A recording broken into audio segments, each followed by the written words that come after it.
শুভ নববর্ষ বন্ধুরা।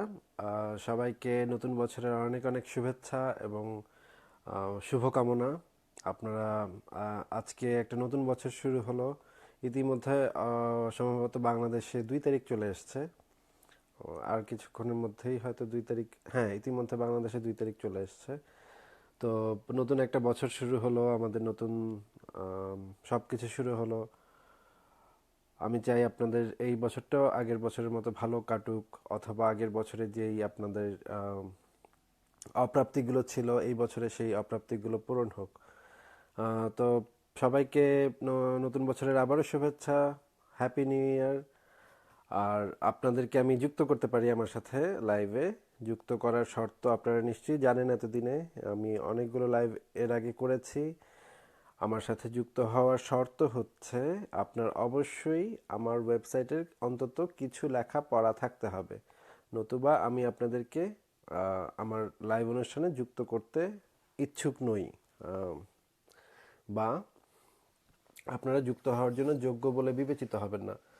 তো আপনারা যদি যুক্ত হতে চান তাহলে আগে আমার ওয়েবসাইটের লেখাগুলো আপনার পড়ে আসতে হবে, তারপর যুক্ত হওয়ার জন্য অনুরোধ জানাতে হবে। যদি আমি এমন দেখতে পাই অ্যাড করার পরে যে আপনি কোনো লেখাই পড়েননি, তাহলে আমি আপনার সাথে বেশি সময় নষ্ট করতে ইচ্ছুক হব না, আমি আপনাকে বন্ধ করে দিব।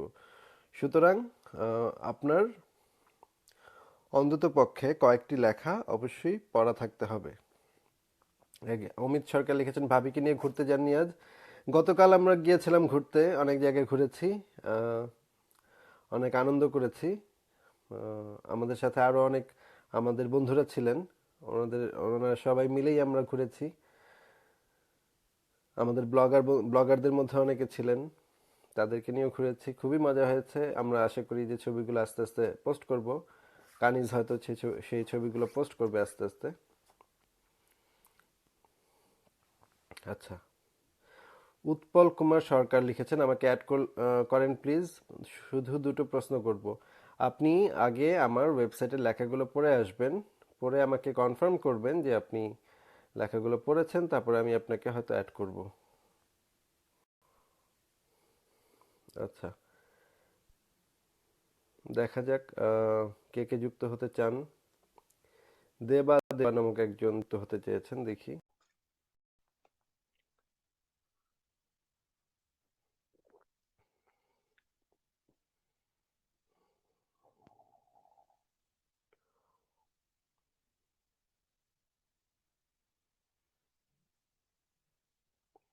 না, উনি যুক্ত হচ্ছেন না, ওনাকে তাহলে বন্ধ করে দিচ্ছি। একজনের নাম হচ্ছে মিজান কুয়েত থেকে। একজনের নাম এরকম অদ্ভুত হতে পারে, ব্যাপারটা খুবই অদ্ভুত যে ওনার নাম হচ্ছে মিজান কুয়েত থেকে। সালাম আলাইকুম। আপনার উপরে শান্তি বর্ষিত হোক। আপনার নাম কি মিজান কুয়েত থেকে? হ্যাঁ, ইয়েস বস। আচ্ছা, এই নামটা কি আপনার মানে ফ্যামিলি থেকে পাওয়া? না না, এটা মানে হ্যালো, আপনার কথা আমি শুনতে পাচ্ছি না। আপনার কথা আমি শুনতে পাচ্ছি না। হচ্ছে মিজান। মিজান। আচ্ছা, আপনার নাম হচ্ছে মিজান। হ্যাঁ, ইয়েস। আচ্ছা, কিন্তু আপনার আইডিটা তে আপনার লেখা হচ্ছে মিজান কুয়েত থেকে। হ্যাঁ, মানে আমি কুয়েতে থাকি আর কি। ওইটা এটা অনেক দিনের আইডি তো, মানে একটু ইয়ে করলাম আর কি, এখানে একটু নাম একটু বাড়তি আচ্ছা একটু লাগিয়ে দিলাম। আচ্ছা আচ্ছা। এটাই জাস্ট, আর এমনি অন্য অন্য অন্য কিছু না। আচ্ছা আসিফ ভাই, আমি আপনাকে ফলো করি অনেকদিন থেকে। আপনার লাইভ আমি সবসময় দেখি। এই তো আপনার কিছু কথা আমার কাছে ভালো লাগে, কিছু কথা আবার ভালো লাগে না। যেমন আচ্ছা সবচেয়ে বড় একটা বিষয় আপনার আপনার ভিতরে সভ্যতা যেটাকে বলা হয় আর কি, আমাদের নোয়াখালীর ভাষায়, বা ভদ্রতামি, বা হুম, মানুষের সাথে সুন্দর করে কথা বলা, ঠান্ডা মেজাজে কথা বলা, ওই বিষয়টা আপনার আমার কাছে খুব ভালো লাগে। এটার আচ্ছা জন্য আচ্ছা আপনাকে ধন্যবাদ এবং কি আচ্ছা মোবারকবাদ।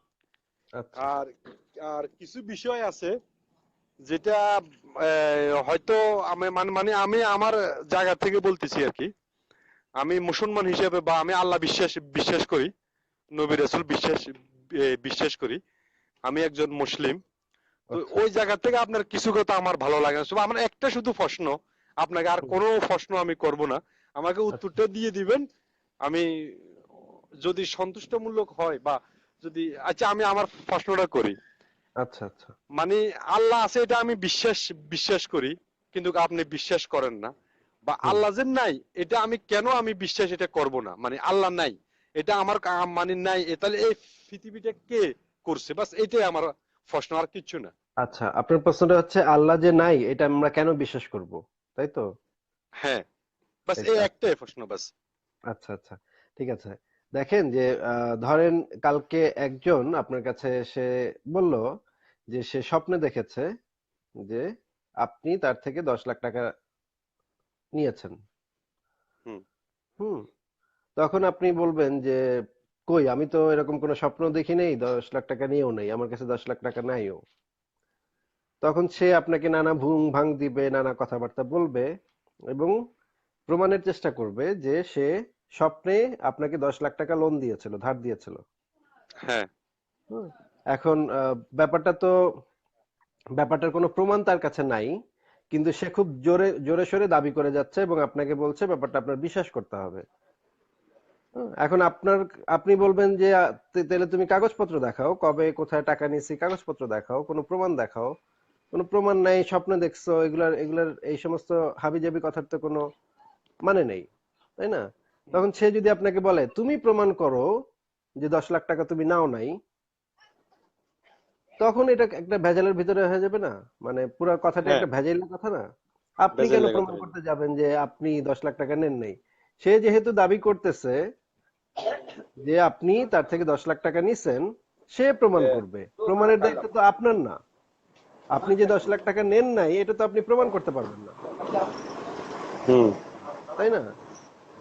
এখন যুক্তিবিদ্যায়, আমরা যারা যুক্তিবিদ্যার চর্চা করি, যুক্তিবিদ্যায় একটা কথা আছে যে খুব ইম্পর্টেন্ট একটা ফ্যাক্টর এটা যুক্তিবিদ্যায়, সেটা হচ্ছে যে প্রস্তাব উপস্থাপন করে তাকেই প্রমাণ উপস্থাপন করতে হয়।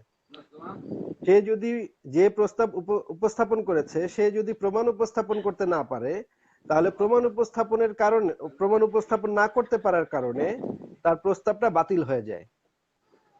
ঠিক হুম। আছে? এই যে যেমন ধরেন সে একটা প্রস্তাব করলো যে আপনার কাছ থেকে সে 10 লাখ টাকা পায় স্বপ্নে। স্বপ্নে সে দেখছে এটা 10 লাখ টাকা আপনি ধার নিছিলেন, এটা তার প্রস্তাব। হুম, কিন্তু হুম। সে কোনো প্রমাণ আপনাকে উপস্থাপন করতে পারলো না। হুম। হুম, প্রমাণ উপস্থাপন না করতে পারার কারণে তার যে প্রস্তাবটা, সে প্রস্তাবটা ইনভ্যালিড হয়ে গেল, বাতিল হয়ে গেল সাথে সাথে। হুম। ঠিক আছে? কিন্তু আপনি এটা প্রমাণ করবেন না যে তার প্রস্তাব সত্য নাকি মিথ্যা, তার প্রস্তাবের কোনো প্রমাণ আছে কি নাই সেটা আপনি প্রমাণ করবেন না। যেহেতু প্রস্তাবটা উত্থাপন করেছে ওই ব্যক্তি, সেহেতু সেই ব্যক্তিরই প্রমাণের দায় তার উপরে বর্তায়। এই নিয়ে আপনি নিশ্চয়ই ক্রিস্টোফার হিচেন্সের নাম যদি শুনে থাকেন, হ্যাঁ, একজন হ্যাঁ, নৈতিক শুনেছি। লেখক। উনি হুম। হুম। এই বিষয়ে একটা চমৎকার কথা বলেছেন যে extra ordinary claims requires extra ordinary evidence. ঠিক আছে? Extra ordinary claims requires extra ordinary evidence. এর মানে হচ্ছে অলৌকিক কোনো দাবি উপস্থাপন যদি কেউ করে, তাহলে তার সেই অনুযায়ী তথ্য প্রমাণ উপস্থাপন করতে হবে। তথ্য প্রমাণ যদি উপস্থাপন সে করতে না পারে, তাহলে তার প্রস্তাবটা বাতিল হয়ে যাবে। হুম, হুম। বিজ্ঞানের ক্ষেত্রেও এরকম আমরা ইয়া করি। এখন যেমন ধরেন হিন্দুরা দাবি করে যে শিব নামক একজন দেবতা আছে, কিন্তু তারা কোনো প্রস্তাব উপস্থাপন করতে পারে না। শিব নাকি হুম। কৈলাস পর্বতের উপরে বসে আছে। এখন হ্যাঁ। আমাদেরকে এসে বললো একজন হিন্দু যে কৈলাস পর্বতের উপরে শিব সাহেব বসে আছে, গাজা টানতেছে কেন বসে বসে। এখন হুম। আমি বললাম না, এটা আমি বিশ্বাস করি না, শিব বলে কিছু নাই, এটা একটা কাল্পনিক রূপকথা। তখন সে আমাকে বললো যে তুমি প্রমাণ করো শিব বলে কিছু নাই। আরে ভাই, আমি কেন প্রমাণ করতে যাব? দাবি করতেছো তুমি, তুমি প্রমাণ করবা শিব আছে নাকি কালী আছে নাকি ন্যাংটা পাগল আছে কৈলাস পর্বতের উপরে, সেটা তো প্রমাণ করার দায় আমার না। বা ধরেন একজন এসে বলল যে মঙ্গল গ্রহে 3টা ভূত নাচতেছে। হ্যাঁ, আর আমাকে বললো প্রমাণ করো যে মঙ্গল গ্রহে 3টা ভূত নাচতেছে না। আমি কেন মঙ্গল গ্রহে গিয়ে প্রমাণ করতে যাব 3টা ভূত নাচতেছে না? দাবি উপস্থাপন তো করছো তুমি। যে দাবি উপস্থাপন করে তার এটা প্রমাণ করতে হয়। এখন আমরা যারা নাস্তিক বলে নিজেদেরকে দাবি করি, তা আমরা বলছি আমরা ঈশ্বর বা আল্লাহ বা ভগবান সব দাবি মেনে নিব, কোনো সমস্যা নাই। তোমরা যারা দাবি করছো, তোমরা যারা প্রস্তাব উপস্থাপন করছো, ঈশ্বরের প্রস্তাবটা দিচ্ছ তোমরা, মানে ঈশ্বরের থাকার অস্তিত্বের সপক্ষে তোমরা প্রস্তাব দিচ্ছ, তোমরা শুধু প্রমাণ উপস্থাপন করো। তোমরা যতক্ষণ পর্যন্ত প্রমাণ উপস্থাপন করতে না পারছো, ততক্ষণ পর্যন্ত আমরা ঈশ্বর আছে এরকম কোনো কথা মেনে নিব না। তোমরা যখনই এরকম কোনো প্রমাণ আমাদেরকে দেখাবা, এরকম কোনো এভিডেন্স আমাদের কাছে হাজির করবা, তখনই আমরা মেনে নিব। সেই এভিডেন্স যদি ভ্যালিড হয়, তখনই আমরা মেনে নিব। সুতরাং হুম। ঈশ্বর নাই এইটা প্রমাণের দায়িত্ব নাস্তিকদের না, ঈশ্বর আছে এইটা প্রমাণের দায়িত্ব হচ্ছে আস্তিকদের। আমরা শুধু সেই প্রমাণ, সেটার প্রমাণগুলো চাচ্ছি, প্রমাণগুলো দেখতে যাচ্ছি, প্রমাণগুলো আমরা অবজার্ভ করতে চাচ্ছি। হুম। ঠিক আছে, বুঝতে পেরেছেন আপনি? আচ্ছা, তবে আমি আপনাকে একটা কথা বলি, আপনি খুব গুছিয়ে কথা বলেন, খুব সুন্দর করে কথা বলেন, এটার জন্য আপনাকে ধন্যবাদ। তবে আমি আমার পক্ষ থেকে বলি, মানে আমি আপনার সাথে, আপনি যতটুকু যুক্তিবিদ্যা দিয়ে আমাকে বুঝিয়েছেন আমি বুঝছি আলহামদুলিল্লাহ। তবে আচ্ছা, আমি মানে একজন মুসলমান হিসেবে আল্লাহ আছে এটা হলো আমার বিশ্বাস। এখন আচ্ছা, হয়তো আপনি আমার কাছে বলবেন, মিজান ভাই আপনার রেফারেন্স দিয়ে বলেন, আমি কোনো কিছু দিয়ে বলবো না, আমি একজন মুসলিম বা আমার এটা বিশ্বাস। যা হোক, আপনি এই সুন্দর মনের মানুষ, সুন্দর কথা বলেন, আপনাকে আমার তরফ থেকে দাওয়াত। যদি আপনার কখনো যদি ভুল ভাঙে, আমাদের ইসলাম ধর্মে আবার ফিরে আসবেন। এটা আমার আর কোনো কিছু যেহেতু আপনি আসিফ ভাই, আপনি এত সুন্দর করে কথা বলেন, আমি দেখছি আপনার কলে অনেক জনে যায় অনেক নোংরা ব্যবহার করে, কিন্তু ওরা, আমি বুঝি না ওরা কেমন মানুষ। তবে আপনার কথা এত সুন্দর করে বলেন বা এত গুছিয়ে বলেন, আপনাকে আমি এখন কোনো একটা খারাপ বাক্য বলবো, এটা আমার এই অন্তরে দিতেছে না, বা এটা আমার মন থেকে আসবেও না। আর আচ্ছা, আপনার আপনার প্রতি আমার দাওয়াত, আমার ইসলাম ধর্ম ইনশাল্লাহ সঠিক সঠিক ধর্ম, এবং কি আমার বিশ্বাস আমার আল্লাহ আছে, এবং কি আমার মুহাম্মদ সাল্লাল্লাহু সাল্লাম আমাদের রাসূল, এটা আমার বিশ্বাস। বাস, আচ্ছা আমার ভাই, আর কিছু আপনার, বলার নেই। না, আপনার কথা শুনে আমার খুবই ভালো লাগলো, এবং আপনাকে আমার মনে হয় আপনি একজন ভালো মনের মানুষ। আপনি একজন মুসলমান, মুসলমান হওয়ার পরেও ভালো মানুষ হওয়া যায়।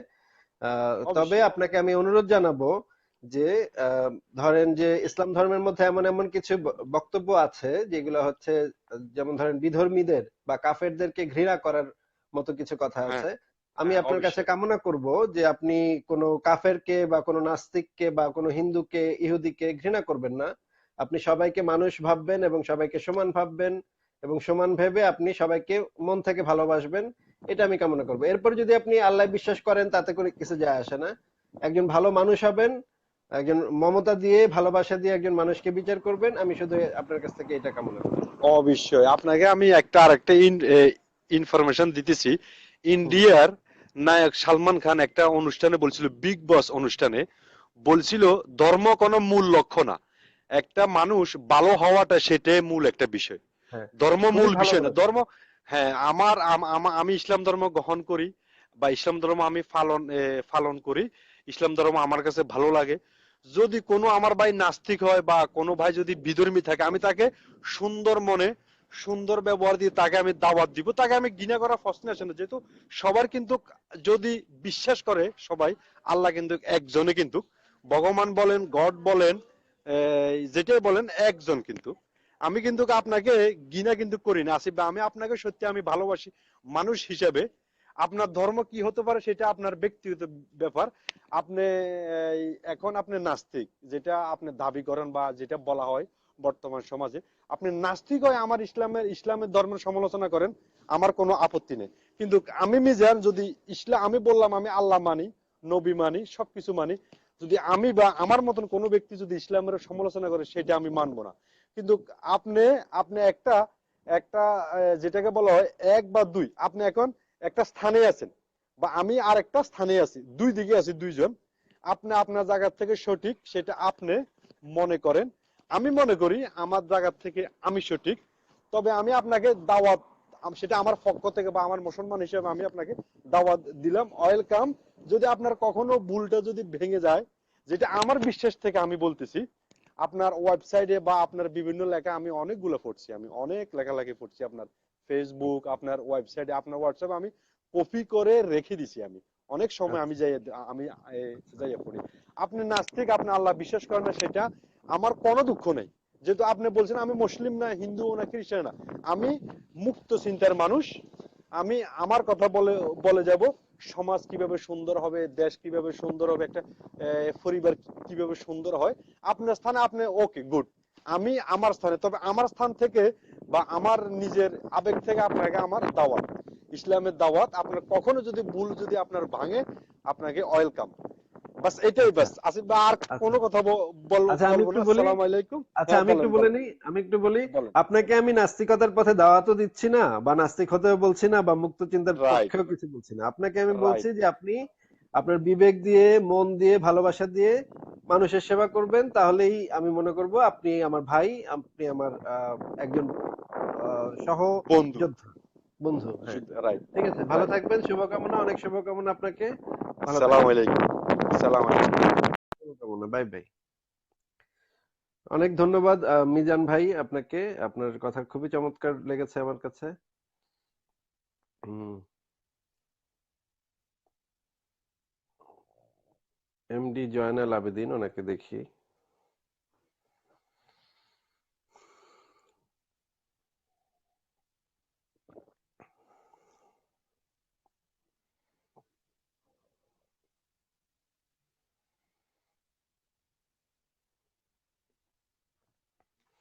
না, উনি আসছেন না। অন্য কাউকে চেষ্টা করি।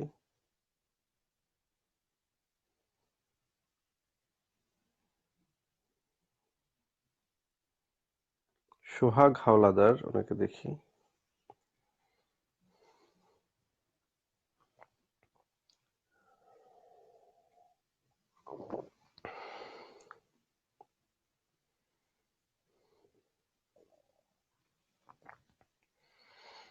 আচ্ছা, উনিও কোনো রেসপন্স করছেন না। তাহলে অন্য কাউকে চেষ্টা করি।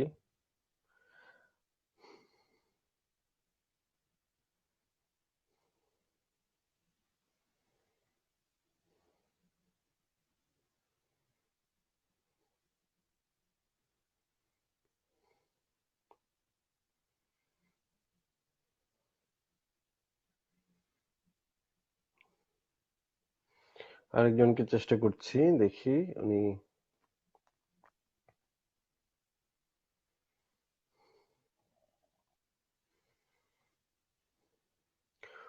উন্মেষ বড়ুয়া, ওনাকে চেষ্টা করি এখন।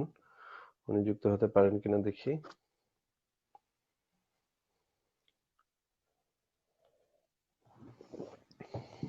আমি একটু কফি খাচ্ছিলাম। আমি খুবই কফি খাই, খুব বেশি কফি খাই। কফি খাওয়া খুবই আহ এত কফি খাওয়া আসলে ভালো না শরীরের জন্য।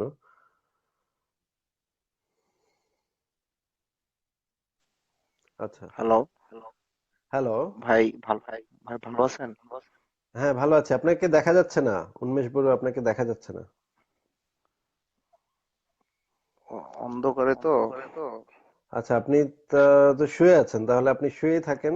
আহ জি, অন্ধকারও না হয়েছে। জাস্ট আপনার সাথে কথা বলার অনেক দিনের অনেক ইচ্ছা আর কি। আমি আপনার আচ্ছা, অনেক তাহলে বড় ফ্যান। তাহলে আপনি একটু উঠে বসেন, কারণ আমার দর্শকরা তো দেখছে ভিডিওটা। একটা ভদ্রতার ব্যাপার ঠিক আছে আছে। জি, আপনাকে নতুন বছরের অনেক অনেক শুভেচ্ছা। এছাড়া আমার তেমন কিছু বলার নেই। আচ্ছা, আপনাকেও নতুন বছরের অনেক শুভেচ্ছা, শুভকামনা। ভালো থাকবেন তাহলে। তাহলে ঘুমিয়ে ঠিক আছে পড়েন ভাই। তাহলে। Good okay, night. শুভরাত্রি। Good night.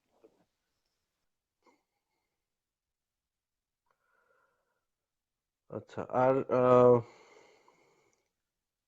আচ্ছা, আর কে, যারা যারা আসতে যাচ্ছেন, অনেকজন আসতে যাচ্ছেন একসাথে, এতজনকে তো কিভাবে সুযোগ দিব আমি জানি না। অনেকজনই আসতে যাচ্ছেন, আমার সাথে যুক্ত হতে যাচ্ছেন, কিন্তু এতজনকে সুযোগ দেয়া আসলে খুবই কঠিন। আপনারা যারা যুক্ত হতে চাচ্ছেন, তাহলে আপনারা যদি একটু এখানে লেখেন যে আপনারা যুক্ত হতে চাচ্ছেন, তাহলে আমার সুবিধা হয়।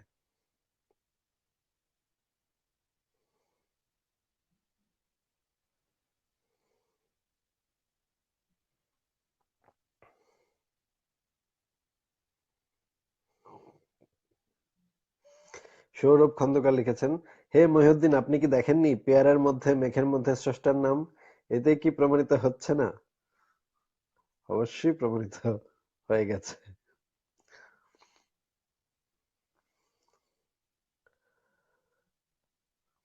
আচ্ছা, মাহমুদ মজিব, ওনার ফেসবুক প্রোফাইলটা দেখে মনে হচ্ছে উনি একজন ইসলামী ঘরানার লোক। ওনাকে আগেও একবার চেষ্টা করেছিলাম, গতকাল বোধহয় একবার চেষ্টা করেছিলাম আনতে, কিন্তু উনি শেষ পর্যন্ত আসেননি। কিন্তু এখানে কমেন্ট করেছিলেন, কিন্তু আসেননি।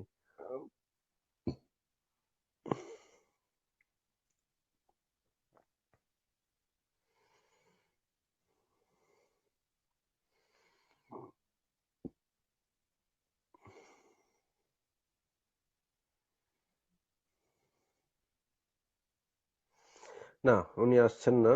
ওনাকে মানে সময় নষ্ট হয়। আপনারা যারা আসলে আসবেন না তারা আমার সময়টা কেন নষ্ট করেন আমি বুঝি না।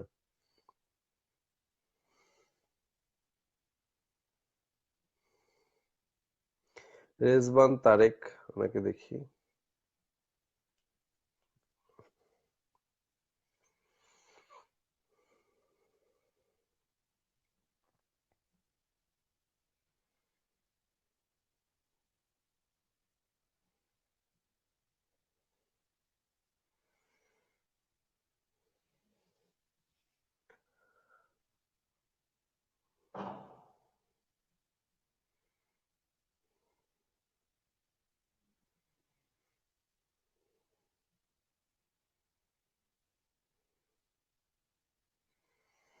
আচ্ছা, তা আর আপনারা যারা আসতে যাচ্ছেন তারা যদি এখানে একটু কমেন্টে লেখেন তাহলে আমার সুবিধা হয়, আপনাদেরকে সহজে আমি বুঝতে পারি যারা আহ, আসতে যাচ্ছেন।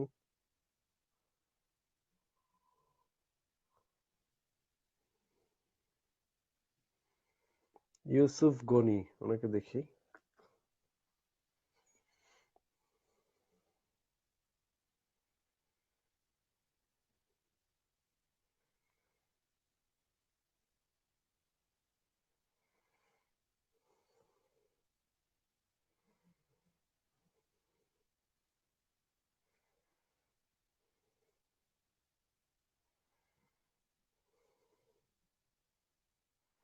না, উনিও আসছেন না।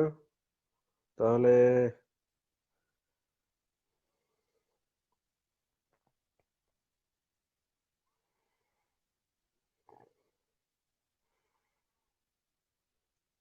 এমডি রিয়াজ হোসেন, ওনাকে দেখি।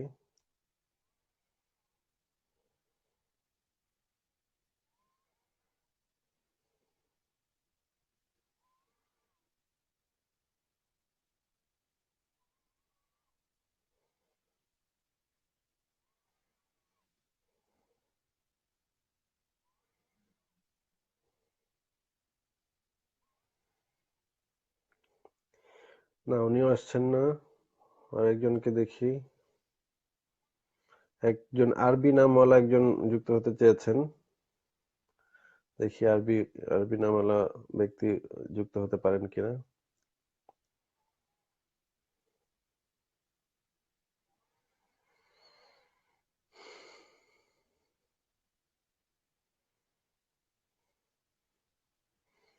না, উনিও যুক্ত হচ্ছেন না।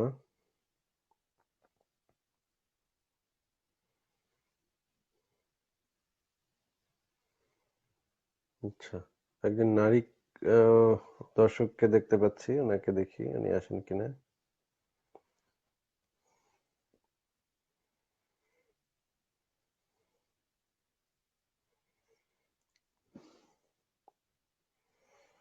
না, উনিও আসবেন বলে মনে হচ্ছে না।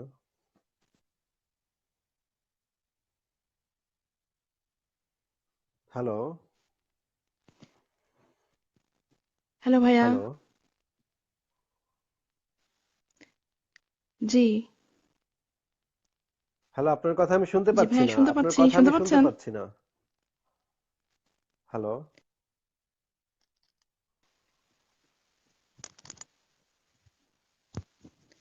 হ্যাঁ হ্যাঁ, মহিউদ্দিন এখন ভাই, শুনতে আপনাকে পাচ্ছি। শুনতে পাচ্ছি। আপনি কি শুনতে পাচ্ছেন? হ্যাঁ হ্যাঁ, এখন শুনতে পাচ্ছি। হ্যালো। আচ্ছা। আচ্ছা, আমি দুইটা বিষয় নিয়ে একটু কথা বলবো। আমার ধর্মীয় পরিচয় হুম। হচ্ছে আমি একজন মুসলিম। Hello, hello.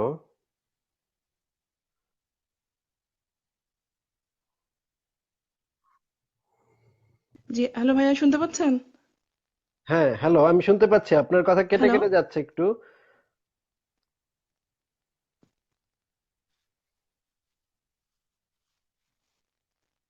আচ্ছা, আচ্ছা, একটু চেষ্টা করি। বেশি সমস্যা হলে হয়তো আজকে কথা বলবো না। সেটা হচ্ছে, প্রথমে আমি কিছু কমেন্ট দেখলাম আপনার এখানে। একটা হচ্ছে যে আসলে মৃত্যুর পরে তো বিভিন্ন ধর্মীয় পরিচয় মানুষকে বিভিন্নভাবে দাহ করা হয়। সো আসলে যারা নাস্তিক নিজেদেরকে ভাবেন বা দাবি করেন, তাদের ক্ষেত্রে এটা কি হয়? এটা একটা খুবই ব্যক্তিগত কৌতূহল। যদি বলতে আচ্ছা। তাহলে আগে একটু সমস্যা না থাকে, উত্তরটা একটু দিয়ে নিই। এটা একটু জানাতে পারেন। উত্তরটা দিয়ে নিই, এক নাহলে আমি নাম্বার। ভুলে যাব পরে। আর দুই নাম্বার হচ্ছে যে আচ্ছা, এই বিষয়ে আমি আম- আমার ওয়েবসাইটে লিখে জি রেখেছি জি, ওকে নাস্তিকদের মৃত্যুর পরে কি হবে, ওকে এটা নিয়ে ওকে। আমার একটা লেখা আছে। এর আগেও আমি দুই একটা লাইভ ভিডিওতে এই কথাটা বলেছিলাম, তারপর আপনাকে আবারও বলছি যে আমি আমার বডি ডোনেট করে গিয়েছি। আমার মানি ব্যাগে সবসময় একটা কার্ড থাকে, সেই কার্ডটা হচ্ছে আমার বডি ডোনেট করার একটা রেজিস্ট্রেশন কার্ড। যেই কার্ডটা যেই কার্ডটা থাকার মানে হচ্ছে আমার বডিতে, আমি যদি রাস্তায় কখনো মারা যাই বা রাস্তায় যদি আমাকে কখনো কেউ মেরে ফেলে বা আমি কোনো অ্যাক্সিডেন্টে মারা যাই, আমার পকেটে যদি সেই কার্ডটা পাওয়া যায়, তাহলে সেই কার্ডটার মানে হচ্ছে এই কার্ডের মালিক যে, আমার সিগনেচার করা আছে এই কার্ডের মালিক যে, তার শরীরের যেইটুকু অংশ অন্য কোনো মানুষের কাজে লাগবে, যেমন আমার চোখের কর্নিয়া অথবা আমার কিডনি বা আমার রক্ত থেকে শুরু করে যত যাই হোক, আমার শরীরের যতটুকু অংশ অন্য কোনো মানুষের শরীরে প্রতিস্থাপন করে সেই মানুষটা হয়তো চোখে দেখতে পাবে বা সেই মানুষটার হয়তো উপকার হবে, তাহলে আমি চাই আমার মৃত্যুর পরে আমার শরীরটা সেই জায়গায় দিতে, শরীরের অংশগুলো সেই জায়গায় দিতে, সেই মানুষদেরকে দিতে। তার তার ফলে অন্য আরেকজন মানুষ উপকৃত হবে। এরপরে আমার বাদবাকি শরীরের যে অংশগুলো আছে সেগুলা বৈজ্ঞানিক গবেষণাগারে আমি দান করে গেছি। বৈজ্ঞানিক গবেষণাগারে বিজ্ঞানীগণ অথবা বিজ্ঞানের ছাত্রগণ আমার শরীর গবেষণা করে হয়তো কোনো ডাক্তারি কাজ করবেন বা অন্য কিছু করবেন, যেটা ওনারা ভালো বুঝবেন যে ওনারা কি করতে পারেন আমার শরীর নিয়ে। যেহেতু আমার শরীরটা মৃত্যুর পর আমার আর কাজে লাগছে না, সুতরাং আমি চাই আমার শরীরটা যেন অন্য মানুষের কাজে লাগুক বা বিজ্ঞানের কাজে লাগুক। এই জিনিসটা আমি খুব সুন্দর করে লিখে রেখেছি আমার ওয়েবসাইটে, আগেও একটা লাইভ ভিডিওতে বলেছি। আচ্ছা, এবার আপনি আপনার দ্বিতীয় প্রশ্নটা বলতে পারেন।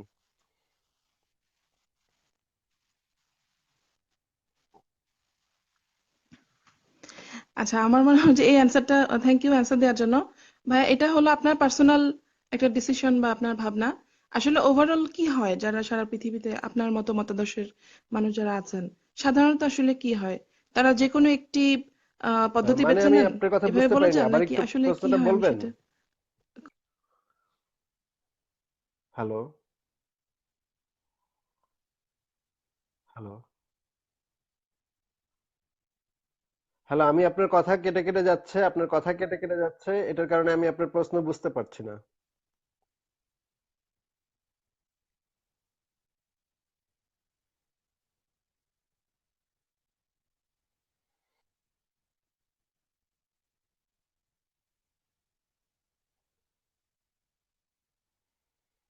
না, আপনার কথা আমি কিছুই বুঝতে পারছি না। আমি খুবই দুঃখিত। আহ, আহ, আয়েশা অনু, আপনার কথা আমি কিছুই শুনতেও পাচ্ছি না, বুঝতেও পারছি না, কারণ আপনার লাইন কেটে কেটে যাচ্ছে। কথার মাঝখান থেকে আমি শুনতে পাচ্ছি, এই জন্য আমি আহ, কিছু বুঝতে পারছি না।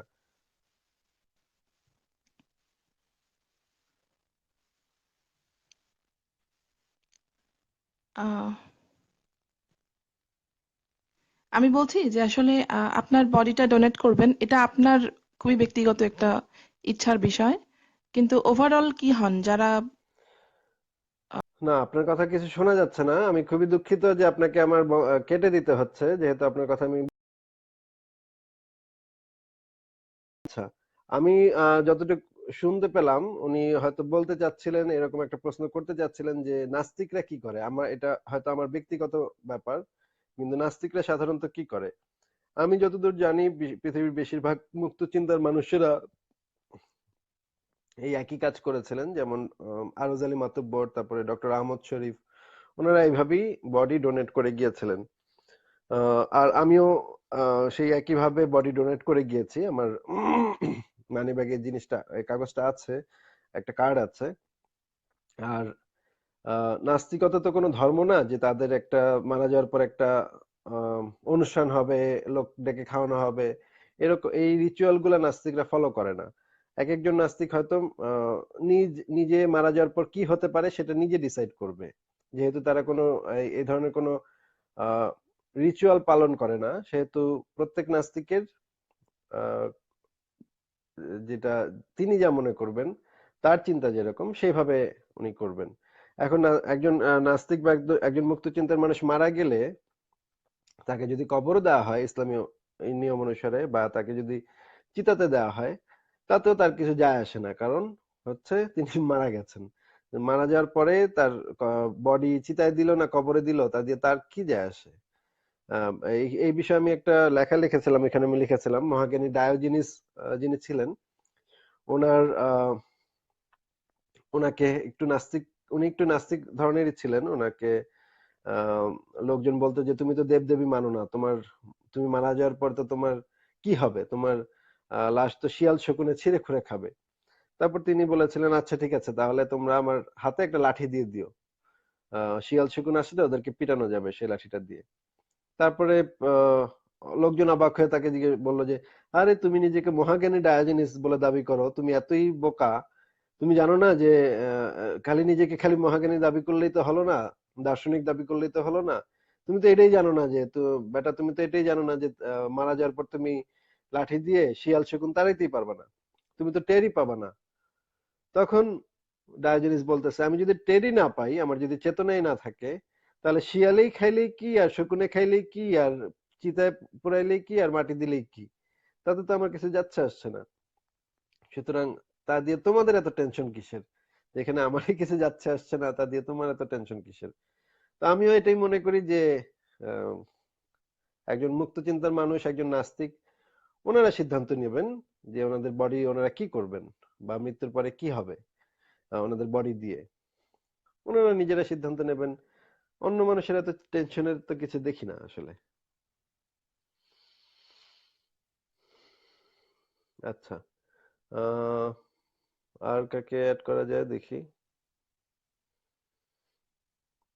হানিফ আলী একজনকে দেখা যাচ্ছে, ওনাকে অ্যাড করি।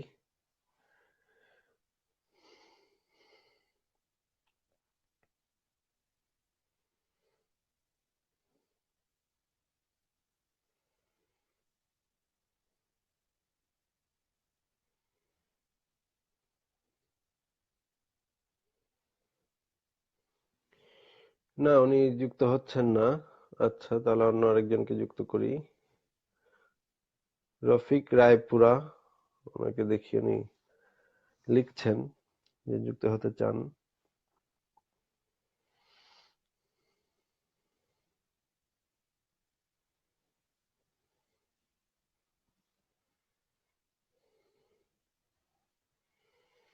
রফিক রায়পুরা, আপনাকে তো ইনভাইটেশন পাঠালাম, আপনি কেন অ্যাকসেপ্ট করছেন না?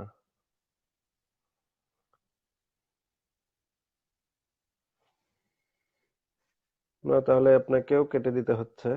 হুম, আপনাকে ইনভাইট করেছিলাম কিন্তু আপনি অ্যাকসেপ্ট করছেন না।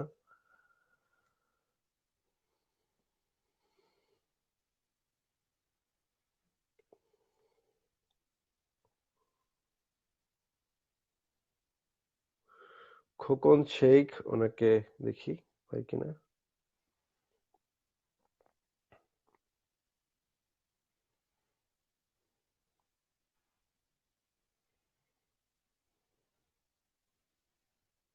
খোকন শেখ আপনাকে অ্যাড করেছি, যদি আপনি শুনে থাকেন তাহলে অ্যাকসেপ্ট করেন, তাহলে আপনি এখানে আসতে পারবেন, লাইভ ভিডিওতে আসতে পারবেন।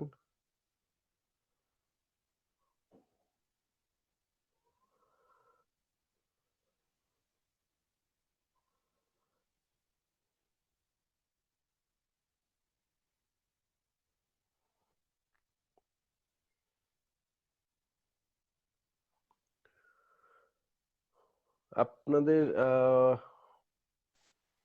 ইন্টারনেট কি খুবই স্লো?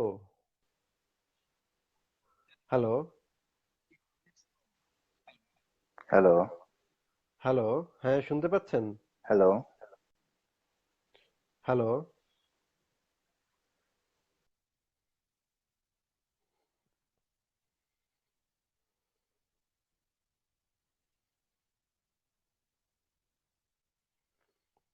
কাদের চৌধুরী, দেখি ওনাকে।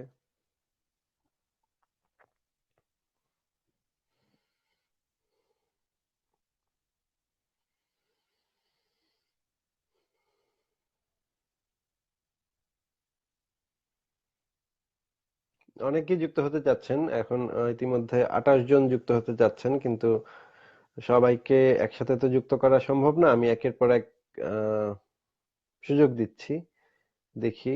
আহ, না, উনিও যুক্ত হচ্ছেন না, তাহলে আরেকজনকে দেখি। ফকির উয়াইসে, ওনাকে দেখি।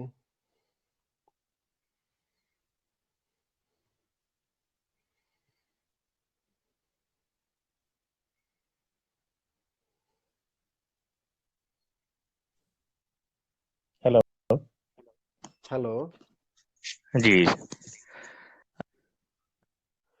হ্যালো, আপনার নামটা কি একটু আমাকে বলবেন? পুরো নামটা আমাকে একটু বলবেন? আপনার নামটা আমি ঠিক আ- বুঝতে পারছিলাম না। আমার না আমার নাম হচ্ছে ফকির ওয়াইসি। হ্যাঁ। ওয়াইসি, আচ্ছা আচ্ছা হ্যাঁ, আমি কোনোদিন লাইভে আসি না, নট ইভেন আমার সোশ্যাল মিডিয়াতে আমার কোনো আহ, ছবিও আমি কোনোদিন আপলোড করি নাই। কারণ আমারও কোনো কিছু ব্যক্তিগত, আমিও আচ্ছা আমি মুক্তমনা পুরোপুরি বললে হবে না, আচ্ছা। কিন্তু কিন্তু না, আমিও তো পুরোপুরি মুক্ত আমি মনা না। কেউই আসলে পুরোপুরি মুক্ত মনা না। আপনার কথা ভালো লাগে, কিন্তু কিছু কিছু বিষয় আমি আপনার সাথে আলোচনা করে জানতে চাই আর কি। তো আচ্ছা, প্রত- কিন্তু আমি তো আসলে সব কিছু জানি না।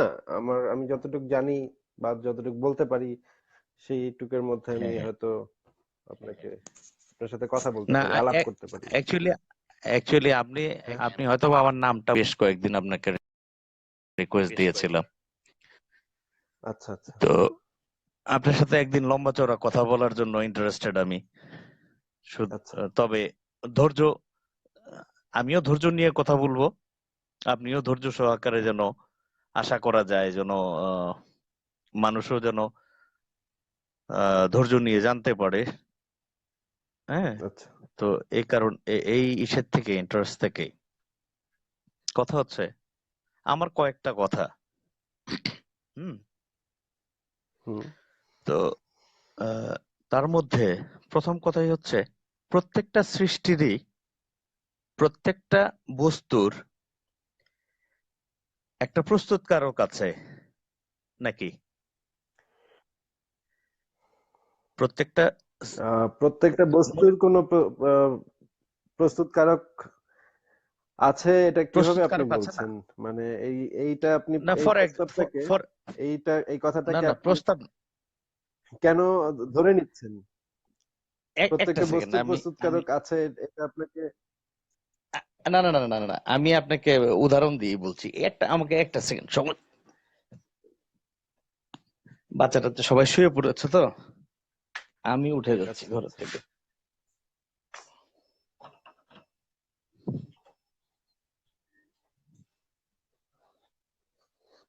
হ্যাঁ, আপনি মাইন্ড করছেন না তো? আমি ছবি করছি না, কারণ আমারও না না।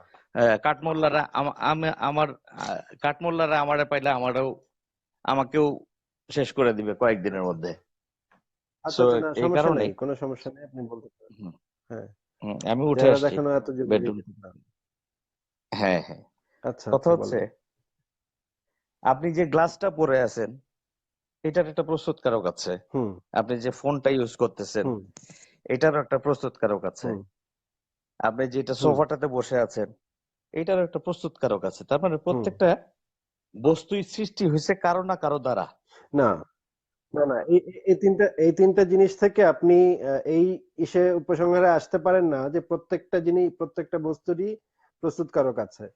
আর তিনটা উদাহরণ দিয়ে, সেরকম, তিনটা তাহলে প্রস্তুত তাহলে করা না না, জিনিসের তাহলে উদাহরণ দিয়ে। আপনি আমাকে আপনি হ্যাঁ, আমাকে বলেন যে আহ, এটা ছাড়া তাহলে আপনি বলেন যে আপনি এই তিনটা না, আপনার কাছে আরো আরো আপনার হাতেই তো অনেক কিছু আছে। আপনি যে পরিধেয় বস্ত্রটা আছে, হেডফোনটা আছে, ফোনটা আমি তো আছে। আপনাকে সেটা বলছি, আপনাকে আমি সেটাই হ্যাঁ, উত্তর বলেন দিচ্ছি। একটু বলেন একটু শোনেন ভাইয়া, বলেন। একটু শোনেন। যে আমরা ছোটবেলা থেকে যে দেখে এসেছি, বা আমরা মানে আমাদের জ্ঞান যতদূর এগিয়েছে, মানব সভ্যতা যতদূর এগিয়েছে, আমরা দেখেছি হুম হুম কিছু জিনিস হচ্ছে প্রাকৃতিক, কিছু জিনিস হচ্ছে মানব সৃষ্ট। হুম, হুম এই দুইটা জিনিস আলাদা। প্রাকৃতিক জিনিস কিরকম কিরকম হতে পারে? যেমন বাতাস। বাতাস কোনো ফ্যাক্টরিতে হুম প্রস্তুত করা হয় না, বা কোনো জায়গা থেকে তৈরি হয়ে মানে কেউ বসে বসে সেটাকে বানায় না। হ্যাঁ, বা ধরেন হুম হুম। গাছপালা, কেউ না, তাদেরকে আবার গাছ কাটতে আপনি যদি বানায় না। এটা বলেন, একটু একটু একটু শুনে আমি নেন, একটু একটু ইন্টারাপ্ট ভাইয়া, করি একটু। মাঝে মাঝে।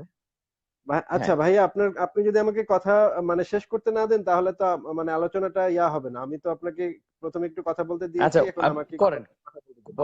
বলেন বলেন বলেন বলেন। হুম, যেমন ধরেন পানি, পানি কেউ সৃষ্টি করে না। পানি মানে আমরা প্রকৃতি থেকে সংগ্রহ করি, সংগ্রহ করে পানিটা খাই। বাতাস কেউ সৃষ্টি করে না, আমরা বাতাস প্রকৃতি থেকে সংগ্রহ করে নেই। কিন্তু আমরা গাছ সৃষ্টি করি না, বা গাছ কেউ সৃষ্টি করে না। কিন্তু গাছ থেকে আমরা কাঠ কেটে আমরা একটা ফার্নিচার বানাতে পারি। সেই ফার্নিচার জিনিসটা হচ্ছে সৃষ্টি করা।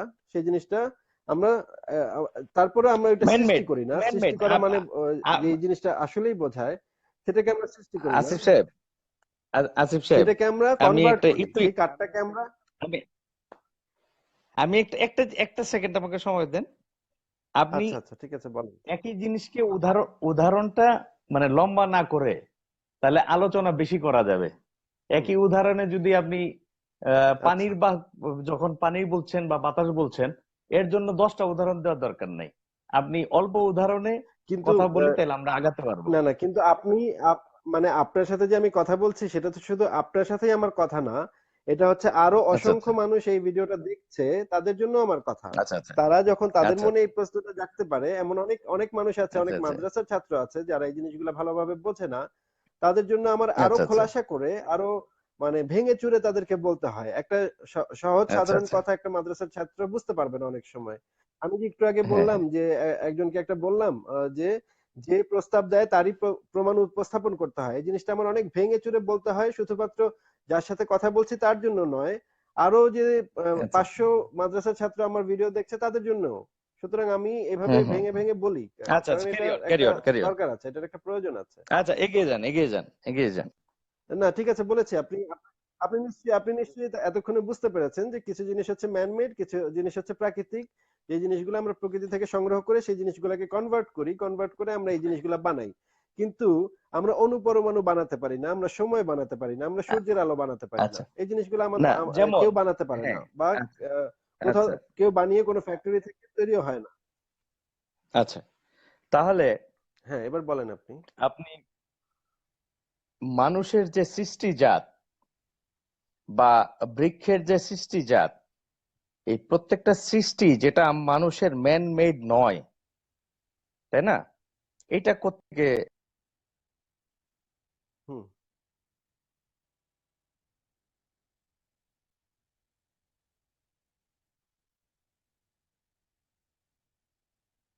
আচ্ছা, ঠিক আছে।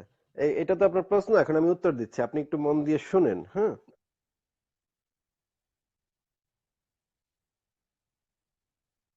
হুম। আচ্ছা, এখন তাহলে আপনি একটু মন দিয়ে শুনেন। হ্যাঁ, আমি উত্তরটা দিচ্ছি। যেমন ধরেন আমরা মানে আমাদের জ্ঞানের লেভেল যখন একটু কম ছিল, মানব মানব সমাজের কথা বলছি, মানব সমাজের জ্ঞানের লেভেল যখন একটু কম ছিল, তখন আমরা দেখতাম বৃষ্টি পড়ছে। বৃষ্টিটা আমরা সৃষ্টি করতে পারি না। হুম। এখন হয়তো পারি, হুম, এখনকার বর্তমান সভ্যতার এত অগ্রগতির সাথে সাথে আমরা এখন বৃষ্টিও ফলাতে পারি, কিন্তু একটা সময় ছিল যখন আমরা বৃষ্টি ফলাতে পারতাম না। সেটাকে আমরা দৈব ঘটনা বলে মনে করতাম। হুম, যে একজন দেবতা, মেঘের উপরে একজন দেবতা আছে, সেই দেবতাটা এই বৃষ্টিটা ফালাচ্ছে। এর কারণ হচ্ছে আমরা এই জিনিসগুলো জানতাম না, আমরা বৃষ্টি কেন হয়, কিভাবে হয়, এই মেকানিজমটা আমাদের জানা ছিল না বলে আমরা এই ধরনের ধারণা করে নিতাম। পরবর্তীতে আমরা আমাদের জ্ঞানের লেভেল যখন বেড়েছে ধীরে ধীরে, তখন আমরা দেখতে পেয়েছি যে এই যে বৃষ্টি হচ্ছে, এটার পেছনে কোনো দৈব বা অতি প্রাকৃতিক বা অলৌকিক হাত নেই। যে হাত দিয়ে বা যেই কর্মকাণ্ড দিয়ে বা বৃষ্টি ফলাচ্ছে, এটা খুবই প্রাকৃতিক একটা ঘটনা। এই পানি পানি বাষ্প হয়ে আকাশে যায়, আকাশে গিয়ে জমা হয়, জমা হয়ে একটা সময় সেটা নিচে নিচে পড়ে সেটাকে আমরা বৃষ্টি বলি। এইরকম আমরা আপনি প্রতিটা ঘটনা আমরা একটু, যখন আমাদের জ্ঞানের লেভেল আচ্ছা যখন একটা একটা সেকেন্ড, কম ছিল। একটা সেকেন্ড, না না হ্যাঁ আমি হ্যাঁ আচ্ছা প্রাকৃতিকের, আমি আপনার কথার মাঝে আচ্ছা একটা প্রশ্ন করছি, সেটা আপনি কোথায় বললেন যে আকাশে জমা হয় হুম নাকি?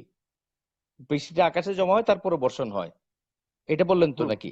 ভুল বললাম? বায়ুমণ্ডলের আচ্ছা তাহলে বায়ুমণ্ডলের তাহলে- কোনো একটা আচ্ছা স্তরে আচ্ছা, আয়নোস্ফিয়ারে কোন একটা ধরেন। স্তরে, আচ্ছা হ্যাঁ হ্যাঁ বলেন মানে বলে দেন, আমি পরে যদি আমি কথা ডিটেলসে বলবো। যাই তাহলে আমি আরো ডিটেলসে যেতে পারি। আমি কিভাবে বলেন। বৃষ্টিটা হয় সেটার ডিটেলসে যেতে পারি, কিন্তু আমি এত ডিটেলসে যাচ্ছি না, সাধারণভাবে বলছি। আমি ডিটেলসে গিয়েও আপনাকে এই জিনিসটা বোঝাতে পারি, কিন্তু আপনি নিশ্চয়ই বোঝেন এই জিনিসটা যে কিভাবে বৃষ্টি হয়। তো আমি আমার পয়েন্টটা হচ্ছে যে একটা সময় মানুষের জ্ঞান ততটুকু ছিল না, তখন আমরা সেটাকে দৈব বা অতি প্রাকৃতিক ঘটনা বলে মনে করতাম, মানুষ সেটাকে মনে করতো যে আমাদের কাছে হুম কোনো হুম উত্তর ছিল না সেই বিষয়টা জানার। তো পরবর্তীতে আমরা যখন ব্যাপারগুলো গবেষণা করেছি বিজ্ঞানের অগ্রগতির সাথে সাথে আমরা জানতে পেরেছি যে এইগুলোর পেছনে কোনো দৈব ঘটনা ছিল না, আসলে কখনোই ছিল না। কখনোই কোনো দেবতা আকাশে মেঘের উপরে বসে বসে পানি ফেলেনি আমাদের উপরে, বা পানি সৃষ্টি করে ফেলেনি আমাদের উপরে, সেটা নিতান্তই প্রাকৃতিক ঘটনা। সেই একইভাবে আমরা দেখি যে এখন পর্যন্ত আমরা যতগুলো প্রাকৃতিক ঘটনাকে আমরা অ্যানালাইসিস করেছি বা যতগুলো প্রাকৃতিক ঘটনাকে আমরা জানার চেষ্টা করেছি, কোনোখানেই কোনো দৈব বা অতি প্রাকৃতিক বা অলৌকিক কোনো হাত পাওয়া যায়নি, এমনকি আচ্ছা কোনো কোনো জায়গাতেই পাওয়া যায়নি। সেগুলো সবই খুবই প্রাকৃতিক ঘটনা হিসেবে আমাদের কাছে এসেছে, এবং আমরা সেগুলো নিয়ে গবেষণা করেছি, করে দেখেছি যে এখানে কোনো জায়গায় এরকম কোনো ঘটনা নাই। এখন আমাদের মনে এখন প্রশ্ন আসে যে মানুষ তাহলে কিভাবে আসলো, বা প্রথম বৃষ্টিটা কিভাবে পড়লো, তখন পানিটা কোত্থেকে আসলো, আকাশে সেই পানিটা কোত্থেকে আসলো? হ্যাঁ, সেটারও উত্তর আছে। পানি কিভাবে আহ, উৎপন্ন হয়েছে, এটাকে আমি সৃষ্টি না বলে উৎপন্ন বলবো, উদ্ভব হয়েছে, পানির কিভাবে উদ্ভব হয়েছে সেটা নিয়ে আমরা আলোচনা করতে পারি। সেটারও একটা খুব লৌকিক ব্যাখ্যা আছে, বিজ্ঞানীগণ দিয়েছেন যে কিভাবে অক্সিজেন এবং হাইড্রোজেনের বিক্রিয়ার ফলে পানি উৎপন্ন হতে পারে। আহ, সেখানে যদি একটা বিদ্যুতের হয়, বিদ্যুৎ চমক হয়, সেখানে একটা আহ, আহ, আহ, পানির সৃষ্টি হতে পারে। এখন সেই সময় বিদ্যুৎ চমক কিভাবে হয়েছে? সেই সময় নানা ধরনের গ্যাস, নানা ধরনের মেঘ তৈরি করেছে, সেই মেঘগুলোর ঘর্ষণের মাধ্যমে বিদ্যুৎ বিদ্যুতের তৈরি হয়েছে। এগুলো প্রত্যেকটা জিনিস আমরা যদি অ্যানালাইসিস করি, বিজ্ঞান প্রত্যেকটা জিনিসের উত্তর দিচ্ছে। প্রত্যেকটা জিনিস তারা যদি উত্তর না জানে, সেটা আবার তারা গবেষণা করছে, গবেষণা করে আপনাকে উত্তর দেওয়ার চেষ্টা করছে বা আমাদের উত্তর দেওয়ার চেষ্টা করছে। এবং এতগুলা জিনিসের মধ্যে কখনোই কোনো অতি প্রাকৃতিক বা দৈব কোনো হাত তারা খুঁজে পায় নাই বা আমরা খুঁজে পাইনি। তো দেখা যাচ্ছে যে আপনার মনে যদি প্রশ্ন জাগে যে প্রথম মানুষটা কোত্থেকে আসলো, বা প্রথম গাছটা কোত্থেকে আসলো, প্রথম পানিটা কোত্থেকে আসলো, প্রথম অ্যামিবাটা কোত্থেকে আসলো, এগুলোর প্রত্যেকটা জিনিস বিজ্ঞানীগণ গবেষণা করছেন, আপনাদেরকে সঠিক উত্তরটা দেওয়ার চেষ্টা করছেন, এবং তারা যদি ভুল করে থাকেন সেই ভুলটা শুদ্ধ করছেন। আপনি যদি ভুলটা ধরিয়ে দেন তাদেরকে, তখন তারা ভুলটা শুধরে নিয়ে আবার এগিয়ে যাচ্ছেন। তারপরে যদি আবারও ভুল হয় আবারও শুধরে নিচ্ছেন। এইভাবেই বিজ্ঞানের চাকা ঘুরছে, আমরা আরো বেশি বেশি জানছি, আরো আরো বেশি বেশি আমাদের জ্ঞান বৃদ্ধি পাচ্ছে। কিন্তু এই টোটাল মানব সভ্যতার জ্ঞান ভান্ডারের কোথাও কখনো কোনো অলৌকিক হাতের কাজ কোথাও পাওয়া যায় নাই। আচ্ছা ঠিক আছে, বুঝলাম। তো আচ্ছা ব্যাপার হচ্ছে, আপনি বলছেন আকাশে পানি জমছে, তাই না? আমরা জানি যে হ্যাঁ মধ্যাকর্ষণ শক্তির মধ্যে একটা স্তর আছে, মধ্যাকর্ষণ শক্তি। এটার হুম মধ্যে পানি পড়লে পানিটা উপরে উঠে না, মানে নিচে নামে না। হ্যাঁ, তাহলে প্রাকৃতিক যে যে স্তরটাতে বৃষ্টিটা আছে, মেঘটা আছে, মেঘমালাটা, ওইখান থেকে পানি পড়লে উপরের দিকে নিচে নামতেছে। পানির ধর্মই হুম কিন্তু, পানির যে স্বভাব, পানির যে আহ এটা কি বলে, নেচার, যে হুম পানি উপর থেকে ফেলে নিচের দিকে গড়াবে, হুম তাই না? পানির ধর্মটা কি? হ্যাঁ এটাই হ্যাঁ তো, হ্যাঁ হ্যাঁ। পানি উপর কিন্তু থেকে যখন দিলে অতি নিচে ক্ষুদ্র নামবে। কণিকা থাকে, কিন্তু যখন অতি ক্ষুদ্র কণিকা থাকে, যখন সেটা যদি বাতাস যদি উপরের বাতাসটা যদি গরম হয়, নিচের বাতাসটা যদি শীতল হয়, সেখানে আবার একটু ভিন্ন ঘটনা ঘটতে পারে। পানি যে ঘটতে সবসময় পারে, নিচের দিকে আচ্ছা। প্রবাহিত হবে তাইলে সেটা, কিন্তু হ্যাঁ, বৃষ্টিটা এটা কিন্তু, এটা পানির বেসিক একটা ধর্ম। কিন্তু আপনি যদি পানিকে অতি ক্ষুদ্র কণিকায় ভেঙে হ্যাঁ ফেলেন, তখন সেটা যদি বাতাসের চেয়ে হালকা হয়ে সেটা উপরের দিকে উঠে যেতে পারে। সেটা টেম্পারেচার অনেক কিছুর উপর নির্ভর করে আসলে। আচ্ছা একটা সেকেন্ড আমার কাছে। মা এরাসোলটা নাই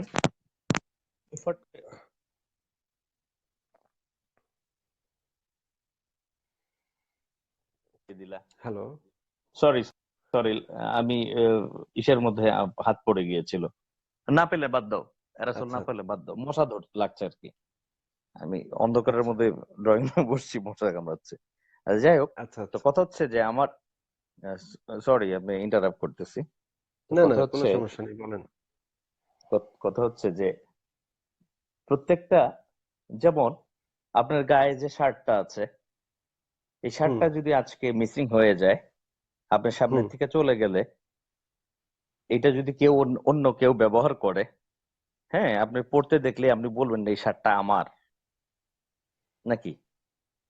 না, এরকম আরো শর্ত থাকতে পারে। আমি মানে না না না, আপনি ফর এক্সাম্পল আপনার শার্টের মধ্যে বাটনটাই ছেঁড়া, বা হ্যাঁ হ্যাঁ, ডাইন হাতের মধ্যে এরকম ফোঁটা হলে, হয়ে আছে, হ্যাঁ হ্যাঁ, এরকম হলে হয়তো আমি স্পেসিফিক, অনেকখানি নিশ্চিত স্পেসিফিকলি বলতে পারবো, হ্যাঁ এই শার্টটা আমার। স্পেসিফিকলি বলতে পারেন যে এই শার্টটা আমার। তা আপনার হুম, কেউ পরিচিত হলে বলবে যে হ্যাঁ আমি 2 দিনের জন্য পরার জন্য নিচ্ছি, তোমার দিয়ে দিচ্ছি। আচ্ছা আচ্ছা। তা আমার একটা শব্দ এটা আছে, ঠিক তাই না? তাহলে এই যে প্রকৃতি, এই প্রকৃতির মালিকটাকে, প্রকৃতির কোনো মালিক নাই, বা প্রকৃতি কোনো সত্তা না। প্রকৃতি কোনো চিন্তাশীল সত্তা না। আমি আমি আমি প্রকৃতির কোনো প্রকৃতি চেতনা নাই। সত্তা আমি বলি নাই, প্রকৃতি সত্তা আমি আচ্ছা বলি নাই, আমি বলেছি আচ্ছা, প্রকৃতির যে একজন মালিক থাকতে হবে, যেমন, বা না না না, দাস মালিকের প্রকৃতি সম্পর্ক তো হলো থাকতে জীব। হবে। না না না না, না না না, আমার কথাটা আগে আমি বুঝাইতে চেষ্টা করি আপনাকে। আচ্ছা আপনার আচ্ছা বয়স হার্ডলি হয়তো বা বিলো 40, আমার মনে হয় আচ্ছা আপনাকে আচ্ছা দেখে দেখে মনে হচ্ছে আর কি। আমি আচ্ছা নিয়ারলি 50। তো আচ্ছা। কথা হচ্ছে না, যে বয়স দিয়ে আসলে কিছু যায় আসে না। বয়স কার কত সেটা আমি কখনোই, আমার চেয়ে মানে হাঁটুর বয়সী মানুষদেরকে আমি আপনি করে বলি, এবং মানে যথেষ্ট সম্মান করে কথা বলি। এবং তারা যদি আমাকে কোনো ইনোভেটিভ কথা বলে, বা আমি যেটা জানি না সেটা বলে, তাহলে আমি খুব মনোযোগ দিয়ে তাদের কথা শুনি। আজকেও আচ্ছা একটা আচ্ছা। 17 বছর বয়সী ছেলের সাথে আমি কিছুক্ষণ কথা বললাম। সে কিছু কথা বলেছে, আমার খুব ভালো লেগেছে। না, আমি আমি আমার বয়স বলার উদ্দেশ্য এই না যে আপনি আমাকে আপনি করে বলেন বা ভাই ডাকেন। মুক্ত না না মনের, না। মুক্ত মনের মানুষ যদি হন, আপনাকে হুম। তুই করে বললেই অসুবিধা কোথায়? না না না, এটা এটা ঠিক না। কারণ হচ্ছে এই হ্যাঁ, কথাটা ঠিক না। মুক্ত মনা, না না না না না, আসিফ শুনেন, আমার কথা হচ্ছে যে আমি মুক্ত মনা যদি হই, অপরে কি বললো সেটা আমি গায়ে মাখবো কেন? না, বা আপনি আমি কেন হয়তো, এক্সপেক্টেড হব যে আমি রেসপেক্টনেসটা কেন এক্সপেক্ট করব? করব না, আমি করব না, আপনি না করতে পারেন। আপনি মুক্ত মনা সম্পর্কে হয়তো কিছু ভুল ধারণা আপনার মধ্যে না আছে, না, বা আমি আপনি আমি সেই কোনো বিষয়ে ধারণাই জানেন না করি নাই। ভালো করে। না না না, আমি আসিফ, আমি ধারণাই করি নাই। ধারণা করে আমি কল্পনা বশবর্তী হয়ে, আপনি যেটা বলেন আমি শুনতেছিলাম একটু আগে, যে একজন ধার নিলে 10 লাখ টাকা, হ্যাঁ ট্রু, আমি কল্পনা বশবর্তী হয়ে আমি আমি বিশ্বাসী না। হ্যাঁ, তা আমি আমি মানে মুসলিম আপনার ধর্মের। আপনার কথাটা আমার যদি একটু স্পেসিফিক করেন ভাই, আপনার কথাটা যদি একটু স্পেসিফিক করেন, তাহলে আমার মানে আলোচনা করতে সুবিধা হয়। কথাটা না এদিক সেদিক ঘুরে আচ্ছা, যাচ্ছে। স্পেসিফিক আহ, আসবো, কোনো স্পেসিফিক কোনো জায়গায় স্পেসিফিকলি আসতেছি কিন্তু, থাকতেছে না।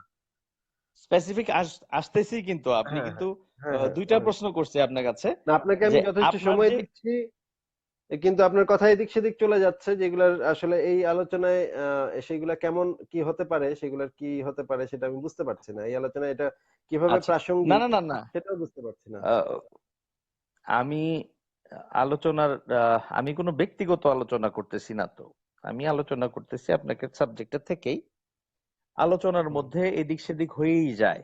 এখন আপনি যেটা বলছেন যে আমি আপনাকে নোটিস করেছিলাম যে আসমানে পানি জমে, মেঘ জমে, মেঘমালা জমা হয়, আসমানটা কি? এখন আমি কি এই এটার আসমান উত্তর দিব? সম্পর্কে, আপনি কি এখন প্রশ্ন করলেন আমাকে হ্যাঁ আসমানটা হ্যাঁ কি? হ্যাঁ, আসমানটা কি? আচ্ছা, ভাইয়া আপনাকে একটা আহ, প্রশ্ন করি, যে আপনি কি আমার ওয়েবসাইটের কোনো লেখা ইতিমধ্যে পড়েছেন? আমি লেখায় গিয়েছিলাম, কয়েকটা লেখার কিছুটা অংশ পড়েছি। আর আপনার আর্টিকেল গুলো অনেক বড় বড়, আমি আজকে দেখছিলাম, আজকেও একটা লেখা। আর তবে কন্টিনিউয়াসলি কয়েকদিন যাবতই আমি আপনার লাইভ ভিডিও গুলো দেখছি।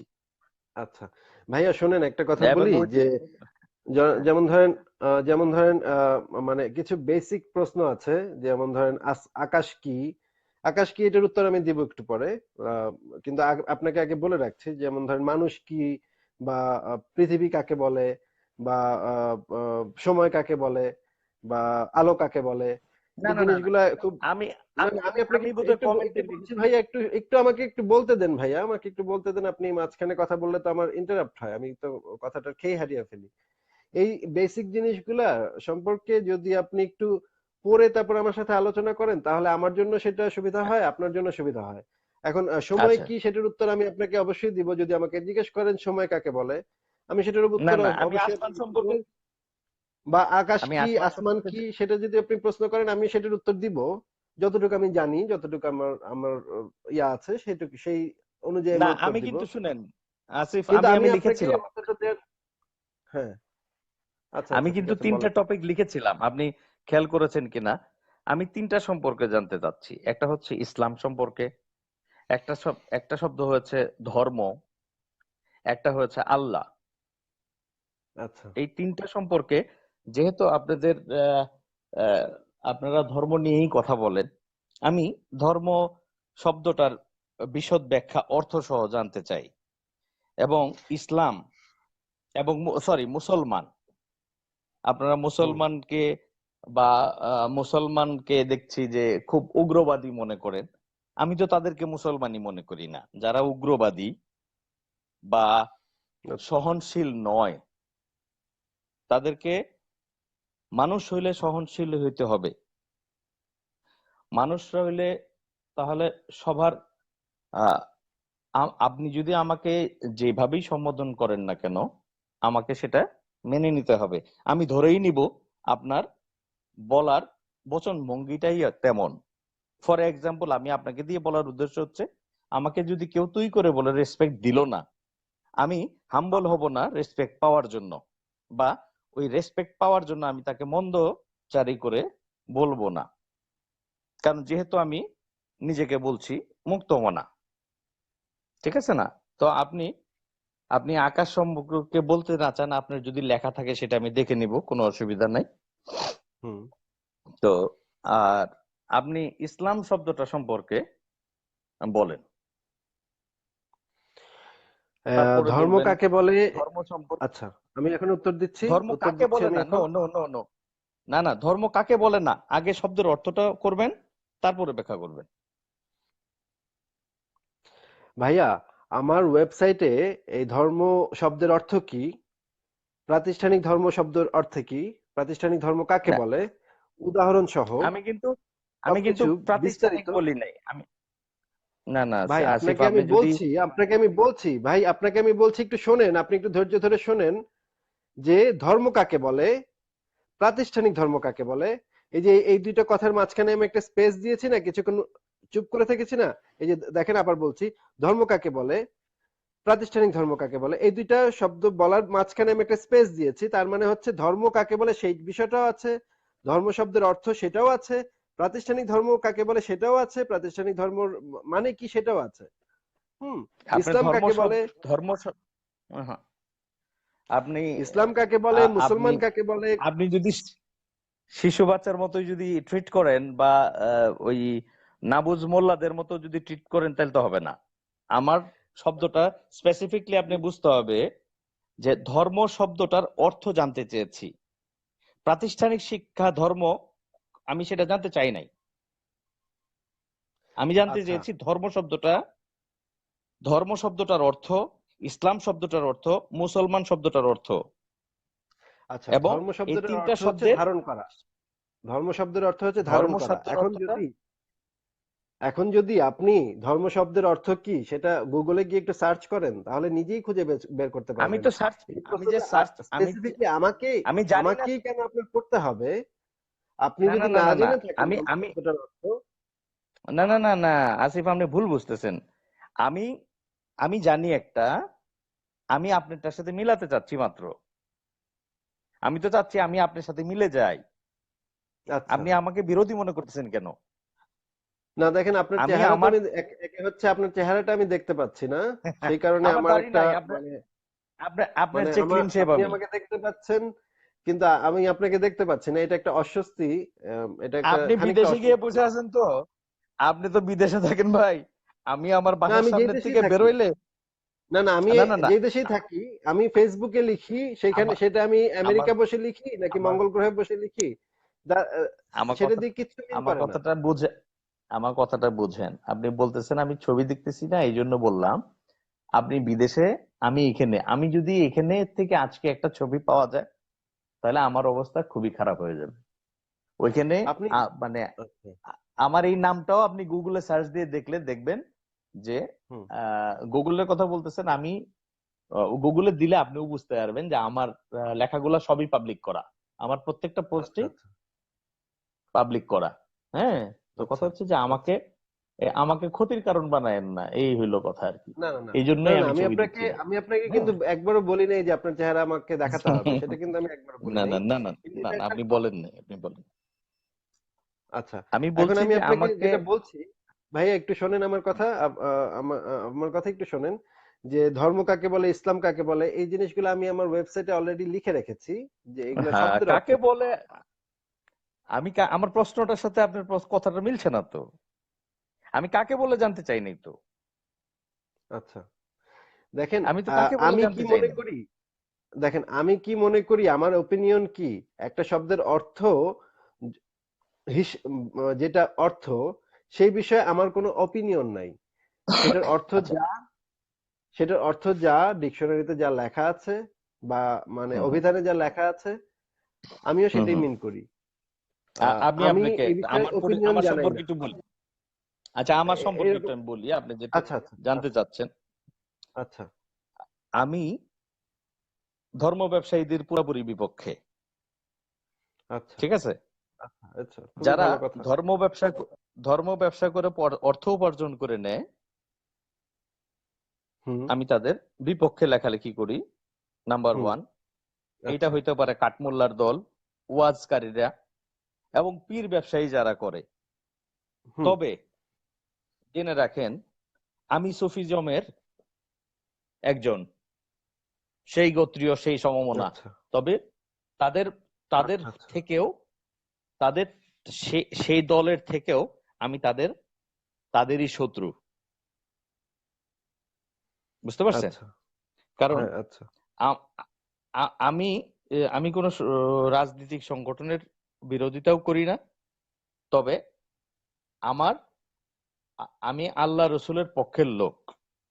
আমি, আচ্ছা, যেহেতু আমার আল্লাহর জবান নাই, আল্লাহ কারো মুখপাত্র, যেমন আল্লাহ তার বাণীগুলো, মোহাম্মদের মুখস্থিত বাণী যেমন কোরআন হয়েছে, হুম আমি সেই পক্ষ নিয়েই, যেহেতু আমার রাসূলও নাই, আমার আল্লাহ নিজে মুখে কিছু বলেন নাই বা করেন না, সেহেতু তারই পক্ষ নিয়ে দুই দুই চার কথা বলি। এটাই আমার নেশা, এটা আমার পেশা না। আচ্ছা হ্যাঁ, আচ্ছা, আমি স্রষ্টা মানি। তবে আমি স্রষ্টা কিভাবে মানি আর হুম অন্য কিভাবে মানে, তার মধ্যে তফাৎ আছে। ঠিক আছে? আচ্ছা, ঠিক আছে, ঠিক আমার আছে, আপনি মানেন, ভালো কথা। অনেকে এবং আপনি যে মানে আপনি যে মোল্লাতন্ত্রের বিরুদ্ধে, বা মৌলবাদী ইসলাম, যেটা ফান্ডামেন্টালিস্ট যারা, তাদের না না, বিরুদ্ধে, এটার জন্য শুধু আমি আপনাকে না, না সাধুবাদ না না জানাই। না না, ধন্যবাদ আপনাকে, ধন্যবাদ। আমিও আপনাকে ধন্যবাদ, সাধুবাদ জানাচ্ছি। ব্যাপারটা হচ্ছে, আমি মোল্লাতন্ত্রের বিরুদ্ধে অবশ্যই। এবং আমি ওই যে মোল্লাতন্ত্রের বিরুদ্ধে হলেও, আহ, যারা আহ যুদ্ধ বলতে, ধর্ম জিহাদ বলতে যুদ্ধ বুঝে, জিহাদ বলতে যারা যুদ্ধ বুঝে, আমি সেই দলকে ঘৃণা করি।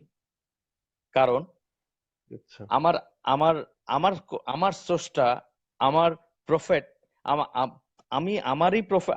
তাদের প্রফেটও তারা মোহাম্মদ বলে, আমার প্রফেটও আমার মোহাম্মদ। তবে আমার প্রফেটের শিক্ষা আমি যেটা পাই, আত্মশুদ্ধির সাধনাই হচ্ছে জিহাদে আকবর, সবচেয়ে বড় যুদ্ধ। হুম হ্যাঁ, তারা যুদ্ধ বলে, নারায়ণ তকবীর বলে, আল্লাহ আকবর বলে কোপ দেয়। এটা আমার যুদ্ধ না, এটা আমার জিহাদ না, আমি এটাকে জিহাদ মনে করি না। আপনি আচ্ছা কোরআনের থেকেও রেফারেন্স দেন। আমি ওই দিনে দেখেছি, আপনি আপনি বলেছেন সূরা বাইনার 6 নাম্বার আয়াত দিয়ে বলছেন আপনি এটা সঠিক কোট করেন নাই। আমি আপনার ওই রেফারেন্সে ওই পোস্টের মধ্যে আমি লিখেছি সূরা আচ্ছা বাইনার 6 নম্বরের মধ্যে আপনি বিধর্মীদেরকে আপনি এক্স্যাক্টলি কি বলেছিলেন আমার মনে নেই, আপনার মনে থাকলে আপনি একটু বলেন। তবে আমি তো আপনাকে বলবো সূরা বাইনার যে রেফারেন্স আপনি দিয়ে যাই কোট করে থাকেন না কেন, সূরা বাকারার 62 নাম্বার আয়াতটাও আপনি দেখবেন। আচ্ছা এবং এবং আপনা আপনি যুদ্ধ করতেছেন তো করেন, আমার কোনো আপত্তি নাই। আপনি ধর্মের এগেনস্টে লিখতেছেন, কিন্তু ধর্মের এগেনস্টে গিয়েও আপনিও আশা করব যারা আমাদের মোল্লাগিরি বা মুসলমান নামধারী মুসলমান, হুম যারা নামধারী মুসলমানকা যুদ্ধ ওই জিহাদ বলতে যুদ্ধ করতেছে, এটা নাবুজের মতো, আপনাদের কাছে নাবুজের মতো আশা করি না। কারণ আমার আপনি যে রেফারেন্স দেন কোরআনের, আমি সেই কোরআনের রেফারেন্স দিয়ে বলতেছি সূরা ইউসুফের 36 নাম্বার আয়াত, সূরা নজমের 28 নাম্বার আয়াতে দেখবেন এখানে বলা আছে কল্পনা সত্যের ধারেও যায় না, কল্পনা আচ্ছা সত্যের ধারেও যায় না। এবং সূরা হাদিদ 57 নম্বর সূরা হাদিদের 3 নম্বরের মধ্যে আল্লাহ বলতেছেন হুয়াল আউয়ালু হুয়াল আখিরু ওয়াজ জাহিরু ওয়াল বাতেন। যখন কিছু ছিল না তখন আমি ছিলাম, আল্লাহ ছিল, যখন কিছু থাকবে না তখন আল্লাহ থাকবে। হ্যাঁ, তো আল্লাহ আচ্ছা আচ্ছা ভাইয়া, আওয়ালে আখেরে আচ্ছা ভাইয়া আপনাকে একটু ইন্টারাপ্ট করি, আপনাকে অনেকক্ষণ আমি বলতে বলেন। দিয়েছি, আপনাকে অনেকক্ষণ আমি সুযোগ দিয়েছি। আপনি যে কথাগুলো বলছেন বা যে ভার্স গুলা দিচ্ছেন কোরআনের, সেগুলা মানে সেন্স মেক করছে না। মানে কেন আপনি একটু যারা আমি কে- কেন করবে না? আমি হ্যাঁ বলছি তো, যারা নাবুজের মতো, যারা আল্লাহ আল্লাহ করতেছে বা প্রফেট প্রফেট করে বলে জিহাদ করতেছে, আপনাকে গালাগাল দিচ্ছে, তারা নাবুজ। তারা মুসলমান নাম করলেও প্রকৃতভাবে তারা মুসলমান হইতে পারে নাই, তারা হ্যাঁ, জন্মসূত্রে সেটা আপনি মুসলমান দাবি ভাবছেন, করে। সেটা আপনি ভাবছেন, না না না, কিন্তু অ্যাকর্ডিং টু কোরআনই বলছি। আপনি তাদেরকে মুসলমান বললে তো আপনার আর তার মধ্যে তফাৎ থাকলো না, আচ্ছা আপনি আমাকে তারাও বলেন যে নাবুজের মতো আপনি মুসলমান আমাকে হচ্ছে। আচ্ছা আপনি আমাকে বলেন, আচ্ছা ঠিক আছে, এবার একটু থামেন, আপনি আমাকে একটু বলেন যে হযরত মুহাম্মদ কি তার জীবনে বলেন, কোনো যুদ্ধ করেছিলেন নাকি যুদ্ধ করেন নাই, নাকি শুধু আত্মশুদ্ধির জিহাদ করেছিলেন? মোহাম্মদ যুদ্ধ করেছে, তবে আচ্ছা যুদ্ধের নেতৃত্ব দেওয়াও যুদ্ধ করা। তবে মোহাম্মদের হাতে যদি কোনো কতল হয়ে থাকে, মোহাম্মদের তরবারির হাতে যদি কোনো কতল হয়ে থাকে, আমি আপনার হুম কাছে রেফারেন্স চাবো। আচ্ছা ঠিক আছে, মোহাম্মদ কোনো কতলের হুকুম দিয়েছিল যে এই ব্যক্তিকে যাও, এই ব্যক্তিকে গিয়ে খুন করে আসো, এই এই হুকুম দিয়েছিল? আপনাকে আপনি কি এই এই আপনি কি হুকুম আসমা বিনতে মারওয়ান নামক একজন মহিলা কবির নাম জানেন? আসমা বিনতে মারওয়ান। আসমা বিনতে মারওয়ান, হ্যাঁ হুম শুনেছি, খুব বেশি জানি না। হ্যাঁ, ওনার সম্পর্কে আপনি একটু অনলাইনে বা যে কোনো একটা সিরাতুর রাসূলুল্লাহ বই, যে ইবনে ইসহাকের যে বই আছে বা হাদিসের যে বইগুলো আছে, সেই বইগুলাতে আসমা বিনতে মারওয়ান, বা আপনি আপনি উইকিপিডিয়াতে গিয়ে আপনি আসমা বিনতে মারওয়ান স্পেসিফিক ওনার বইয়ের নাম নামটা বলেন, একটু পড়বেন। আমি আপনাকে বলেছি স্পেসিফিক অলরেডি, বইয়ের নাম বলেন। ভাইয়া আমি আপনাকে বলেছি অলরেডি যে ইবনে ইসহাকের সিরাতে রাসূলুল্লাহ বইটা যদি আপনি পড়েন এবং ইবনে হাদিসে ইসাকের বইটা তো, শুনেন, হাদিসই আসছে 170 বছর থেকে 200 বছর পরে। আচ্ছা আপনি ভাই, হাদিস ইবনে কবে ইসাকের বই এসছে? পড়তে বলতেছেন? হাদিস কবে এসছে শোনেন, হাদিস কবে এসছে, ইবনে ইসহাকের বই কবে লিখিত হয়েছে, সেটা আরেকটা আলোচনা, সেই আলোচনায় গেলে আমরা তাহলে ডিবেট এর করতে পরের পারি। বইকে আপনি বিশ্বাস করতে বলতেছেন? ভাই আমার কথা একটু শুনেন আগে, আপনি তো কথা বলার আগে আপনি কথা বলে ফেলেন, তাহলে তো আপনার সাথে কথা বলা সম্ভব হচ্ছে না। আপনি আমার কথাটা আগে একটু শোনেন, আমার লাইনটা শেষ হোক, সেন্টেন্সটা শেষ হোক। আপনাকে তো আমি যথেষ্ট সুযোগ দিয়েছি, আপনার কথা আমি শুনেছি মন দিয়ে।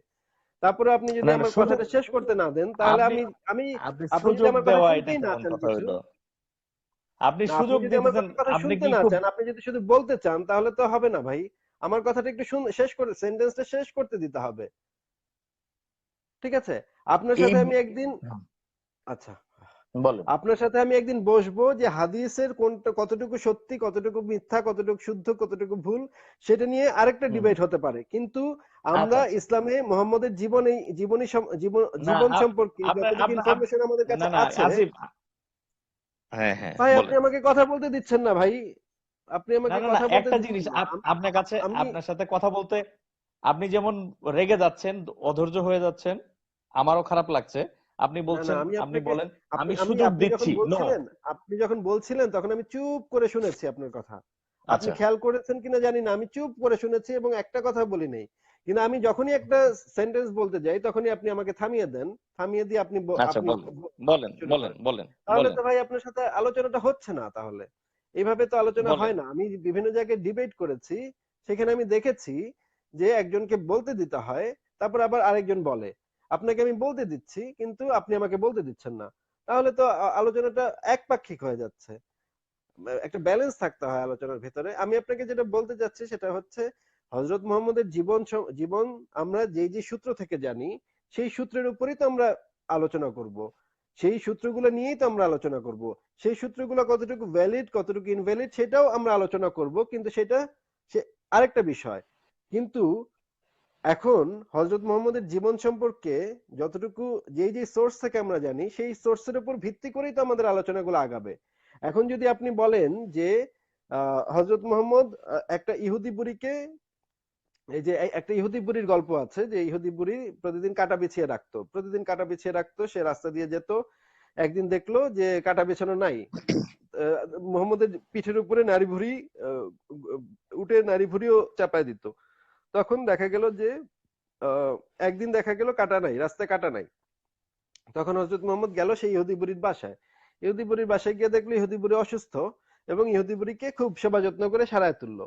আমি এই কাহিনীটা ছোটবেলা আমার আম্মা এবং আমার এলাকাবাসী, আমার কিছু বড় ভাই তাদের মুখে শুনেছি যে মুহাম্মদ এতই ভালো মানুষ একজন ছিলেন, এতই একজন মহান মানুষ ছিলেন, তার উদাহরণ হিসেবে আমি এই গল্পটা শুনতাম।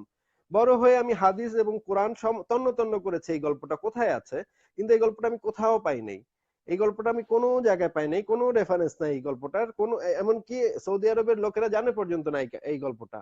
এই গল্পটা সৌদি আরবের কিছু বন্ধু বান্ধব আছে, তাদের সাথে আমি কথা বলেছি, তোমরা কি জানো এই গল্পটা? তারা বলেছে না, এই গল্প তারা কোনো অক্ষরে কখনো শোনে নাই। তখন আমি বুঝতে পেরেছি যে এই গল্পগুলো হচ্ছে মুহাম্মদের উপরে ইম্পোজ করা, বানানো গল্প। বিভিন্ন জায়গায় উপকথা তৈরি হয়, একজন মানুষের কথা মেনে শুনলে নিলাম, মহাত্মা মেনে গান্ধী নিলাম সম্পর্কে আপনার। এরকম, মহাত্মা গান্ধী বা বুদ্ধ সম্পর্কে এই না না ধরনের নানা ধরনের উপকথা তৈরি হয়েছে। আপনার এই গল্প আমি মেনে নিলাম, এটা মন গড়া ফালতুমি, আমি একসেপ্ট করলাম। হ্যাঁ, এখন আগাই এখন যান। এখন আমি আমরা আমরা তাহলে আমরা কি দেখবো যে মোহাম্মদ সম্পর্কে যে আমাদের কাছে যে রেফারেন্স গুলা আছে, সেই রেফারেন্স গুলা থেকে আমরা মোহাম্মদকে জানতে পারি। এছাড়া আমাদের কাছে আর কোনো সোর্স নাই। আমরা ওই সময় গিয়ে মোহাম্মদকে জানতে পারি না। যেহেতু আমাদের কাছে এই রেফারেন্স গুলাই আছে, সেই রেফারেন্স গুলা কতটুকু ভ্যালিড কতটুকু ইনভ্যালিড সেটা আরেকটা আলোচনা। সেই আলোচনা হবে আমাদের মধ্যে, সেই আলোচনা আমি ফেলে দিচ্ছি না। আমি কোনো কিছু ফেলে দেই না। কিন্তু এই রেফারেন্স গুলোর উপর ভিত্তি করেই মোহাম্মদের চরিত্র আমরা অ্যানালাইসিস করতে পারি। এটাই হবে, এটা হচ্ছে একটা দিক। এরপরে যদি রেফারেন্স গুলোর ভিতরে কোনো ভুল ভ্রান্তি থেকে থাকে বা রেফারেন্স গুলো যদি আমাদের কাছে ইনভ্যালিড মনে হয়, সেগুলো নিয়ে আলোচনা চলবে। সেটার উপর ভিত্তি করে আমরা আরেকটা মোহাম্মদকে মোহাম্মদের ইমেজ তৈরি করতে পারি যে এইটা হচ্ছে একটা মোহাম্মদ, এটা হচ্ছে আরেকটা মোহাম্মদ। তাহলে আমরা দুইটার ভিতরে কম্পেয়ার করে আমরা বুঝতে পারবো যে আসলে মোহাম্মদের সেই সময়টা কি ছিল। আমরা ইতিহাস এইভাবে বিবেচনা করি বা ইতিহাস এইভাবে পড়ি। সক্রেটিস কে ছিল, প্লেটো কে ছিল, সক্রেটিস কে ছিল এটা আমরা কিভাবে আপনি, জানি? আপনার প্লেটো সাথে কথা আগাবে কিভাবে? আপনি বলেন থামেতে, আপনি এত উদাহরণ দেন তাহলে কেমনে হবে? আপনি তো যার সাথে কথা বলতেছেন তাকে, তাকে উপলব্ধি করে কথা বলতে হবে। তো আপনি তো পোলাপানকে বুঝায় যদি আপনি আমার প্রশ্নের উত্তর দিতে যান তাহলে কি করে হবে বলেন? তাহলে আমি কিভাবে আপনাকে উত্তর দিব বলেন? হ্যাঁ, আপনি উদাহরণটা কম দেন না। আমি আপনাকে আমার এই সম্পর্কে বলার উদ্দেশ্যই হচ্ছে আমি ইম্যাচিওরড নই, আমি কাঠমোল্লা নই। আমি দুই তিনটে ডেফিনেশন এই কারণে দিছি যাতে আপনার কথা বলতে সুবিধা হয়, আগাতে পারি আমরা। টাইম কিল করে আগাতে তো পারছি না। আচ্ছা ঠিক আছে, তাহলে আপনি এখন বলেন যে আপনি আসমা বিনতে মারওয়ান বা মোহাম্মদের জীবন সম্পর্কে আপনি কোন কোন সূত্র থেকে জানেন, কিভাবে জানেন মোহাম্মদের জীবনী আপনি কিভাবে জানেন বলেন তো? আমি কোনো হাদিসে পাই না এটা। আমি আচ্ছা, আপনি নামটা জানি, মোহাম্মদের জীবনী কোথা থেকে জানেন, কিভাবে জানেন?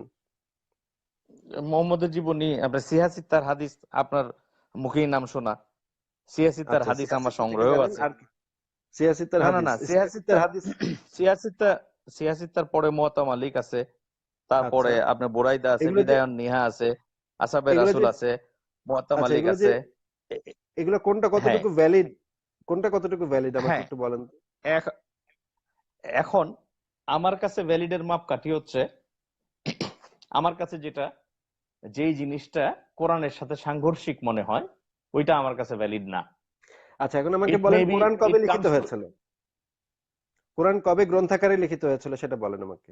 গ্রন্থ আকারে লিখিত হয়েছে ওসমানের সময়, হ্যাঁ, কম্পাইল এখন হয়ে কোরআনের বুক কোরআনের আকারে আসছে আয়াতগুলা ওসমানের কোরআনের সময়। আয়াতগুলা কি যেই অনুযায়ী যেই রকম নাজিল হয়েছিল সেই অনুযায়ী আছে কোরআনের ভিতরে, নাকি সেই অনুযায়ী নাই? এখন যেহেতু আমরা এর ডিফারেন্স কিছু সাবস্টিটিউট কোনো পাচ্ছি না। আমি যদি পেতাম যে সেকেন্ড আরেকটা কোরআন পেতাম, তাহলে হয়তো বা আমি বলতে পারতাম যে আমি এটা আরেকটা, যেহেতু দুইটা কোরআন হয়েছে তাহলে কোনটা সঠিক। যেহেতু আমার কাছে সেকেন্ড অপশন নাই, সেহেতু আমার কাছে, আপনি হাসি দিচ্ছেন, আমার দেখতে ভালো লাগতেছে। আপনার আচ্ছা, হাসিতে আমার কাছে ভালোই লাগতেছে, কারণ আমার নিজের পাগল পাগল মনে হইতেছে। না না না, আপনাকে আমি পাগল বলছি না, যে এই ওটা জায়গায় নো আপনারা নো নো আটকে নো যান, নো এই নো, জন্য এই জন্য আমি হেসেছি। পাগল না পাগল না না না, মানে আপনাকে বোঝানোর জন্য হাসি নেই। তাহলে যে ম্যাচুরিটির আপনারা, অভাবের জন্য হাসছেন। না না না, আপনারা তা হাদিসের ক্ষেত্রে যে যে যুক্তি কোনো একটা কাজে তো হবে। লাগাচ্ছেন, আপনারা হাদিসের ক্ষেত্রে যে আমি যুক্তিটাকে আপনারা কাজে লাগাচ্ছেন, সেই কোরআনের ক্ষেত্রে গিয়ে আপনারা সেই যুক্তিটাই আপনারা ইনভ্যালিড বলছেন। কেন? আমি তো আচ্ছা, বলছি তাহলে আমাকে সেকেন্ড একটা কোরআন দেন, আমাকে সেকেন্ড আমি একটা কেন কোরআন দিব? দেন। আমি কেন দিব? তাহলে এটা আমি যেহেতু আপনি প্রশ্ন উত্থাপন করেছেন, না একটু না আগে আপনি কিন্তু মানে সবিরোধী হয়ে যায়েন না। না না, আপনি আমি একটু আগেই বুঝিয়েছেন আরেকজনকে যে টাকা দিয়ে, একজনের প্রশ্নটাকে আপনি টাকার দিয়ে বুঝিয়েছেন, তাহলে আপনি না নিজে সবিরোধী হবেন না। না না, আমি আপনি স্ববিরোধী যেহেতু হচ্ছি না। উত্থাপন আপনি করেছেন, আপনি হ্যাঁ, আমি আপনার, আপনি যেহেতু উত্থাপন করেছেন, এটা সাবস্টিটিউট দিতে হবে। আচ্ছা আচ্ছা, ঠিক আছে ঠিক আছে, আপনি যেহেতু আমি বলতে আপনাকে চাচ্ছেন যে বলেছি, কোরআন আমি সঠিক আপনাকে নাই, বলেছি হ্যাঁ আমি আপনাকে বলেছি যে আপনি যেই যুক্তিতে হাদিসকে বা ইবনে ইসাকের সিরাতে রাসূলুল্লাহকে বা অন্যান্য জিনিসকে, আমি যখন আপনাকে বলছি যে আসমা বিনতে মারওয়ানকে, আপনি বলছেন এটা আপনি কই পাইছেন? আমি বললাম যে এটা না পাইছি না না না, সিরাতে আমি রাসূলুল্লাহ। আপনাকে বলেছি যে স্পেসিফিক হাদিসের কিতাব যদি থাকে আপনি সেটা আমাকে বলেন। আচ্ছা, আমি আমি তো আপনাকে আমাকে অস্বীকার একটু করছি না বলতে দেন, আপনাকে। আমাকে একটু, হ্যাঁ, আমাকে এবার একটু হুম। বলতে দেন। আমি যখন আপনাকে বলছি কোন কোন জায়গা থেকে আমি পেয়েছি আসমা বিনতে মারওয়ানের নাম, বা এইরকম যারা ছিলেন, আরো কয়েকজন কবি ছিলেন সেই সময়, ইহুদি কবি ছিলেন সেই সময়, ওনাদের কথা যখন আমি বলছি তখন আপনি আমাকে জিজ্ঞেস করছেন এর নাম, এই নামে আমি কোথায় পেয়েছি। আমি আপনাকে বলছি হাদিসে আছে, বুখারী হাদিস বা মুসলিম হাদিসে আছে, বা ইবনে ইসহাকের সিরাতে রাসূলুল্লাহ বইতে আছে। তখন আপনি আমাকে প্রশ্ন করছেন এই বই, এই যে এই হাদিসগুলো লিখিত হয়েছে এত বছর পরে, মুহাম্মদের মারা যাওয়ার এত বছর পরে, সুতরাং এই জিনিসগুলোর ভ্যালিডিটি নিয়ে প্রশ্ন থেকে যায়। আমি আপনার সাথে একমত হচ্ছি, ঠিক আছে, এই জিনিসগুলো হ্যাঁ যেহেতু হ্যাঁ মুহাম্মদের, একটু আমাকে বলতে দেন ভাই, আপনি মাঝখানে কথা বলেন না। যে আমি আপনার ইসের সাথে, যুক্তির সাথে, আপনার যুক্তির সাথে, আমার যুক্তি না কিন্তু আপনার যুক্তির সাথে আমি একমত হচ্ছি যে যেহেতু মুহাম্মদের মৃত্যুর এত বছর পরে এটা লিখিত হয়েছে, সেহেতু এটার একদম 100% ভ্যালিডিটি নিয়ে সামান্য সন্দেহ থেকে যায়। ঠিক আছে, ওয়েল, এখন আমি আপনাকে জিজ্ঞেস করলাম যখন যে কোরআন, তাহলে ভাই কোরআন কবে লিখিত হলো? আপনি বললেন যে ওসমানের আমলে, মুহাম্মদের মারা যাওয়ার বেশ কিছু বছর পরে ওসমানের আমলে কোরআন লেখা হয়েছে। তখন আমি বললাম আপনি যে একটু আগে যুক্তি দিলেন, যেহেতু যেহেতু মুহাম্মদের মৃত্যুর কিছু বছর পরে, অনেক বছর পরে হাদিস সংকলিত হয়েছে বা ইবনে ইসহাকের সিরাতে রাসূলুল্লাহ বইটা লেখা হয়েছে, সেহেতু ভুল ত্রুটি থাকার সম্ভাবনা থেকে যায়। আমি আপনাকে এখন প্রশ্ন করলাম যে কোরআনও তো তাহলে একই সূত্র অনুসারে, কোরআনও তো তাহলে মুহাম্মদের মৃত্যুর বেশ কিছু বছর পরে 19,000 কোরআনের আয়াত পাওয়া গিয়েছিল, সেগুলো ওসমান পুরায় ফেললো, বাকি সবগুলো পুরায় ফেললো, তারপরে যেই 6,000 সামথিং আয়াত সেগুলো রেখে দিল, সেখানে কি আহ, আহ, ভুল ত্রুটি থাকার সম্ভাবনা নেই? তখন আপনি বললেন যে তাহলে তাহলে তুমি আরেকটা কোরআন দাও আমাকে। আমি তো কোরআন দিব না, আমি আপনার যুক্তি যেটা ছিল সেই যুক্তি অনুসারেই, সে একই যুক্তি কোরআনের ক্ষেত্রেও খাটালাম, কোরআনের ক্ষেত্রে খাটিয়ে আসিফ, আপনাকে একটু দেখালাম। থামেন একটু থামেন, আপনি মিসকমিউনিকেট করতেছেন। হয় আচ্ছা আমি বুঝাইতে পারি নাই, নাইলে আপনি আচ্ছা বুঝেন নাই। আচ্ছা আপনি যখন বললেন যে ইবনে ইসহাকের কথা, আমি তখন বললাম যে হাদিসের অনেক পরে হয়েছে, যেহেতু হাদিস প্রায় 200 বছর পরে হয়েছে এবং ইবনে ইসহাকটা তারও পরে, সেটার হুম। অথেন্টিসিটি কতটুকু, যেখানে হাদিসটাকেই অ্যাকসেপ্ট করা পুরোপুরি অ্যাকসেপ্ট করা যাচ্ছে না। আপনি বললেন প্রমাণ, প্রমাণ বললাম আমি কোরআন দিয়ে, যে কোরআনের সাথে যেটা সাংঘর্ষিক সেটা আমি সঠিকভাবে অ্যাকসেপ্ট করব না। আপনি তো, কারণ হাদিসটাকে আমি কম্পেয়ার করতেছি কি দিয়ে? কোরআন দিয়ে।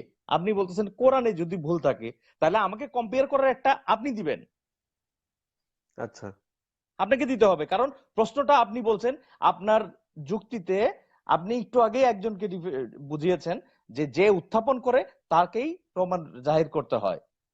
সেই ক্ষেত্রে আচ্ছা, আপনি আমাকে প্রমাণ দিবেন। আচ্ছা, এখন আমি একটু বলি তাহলে।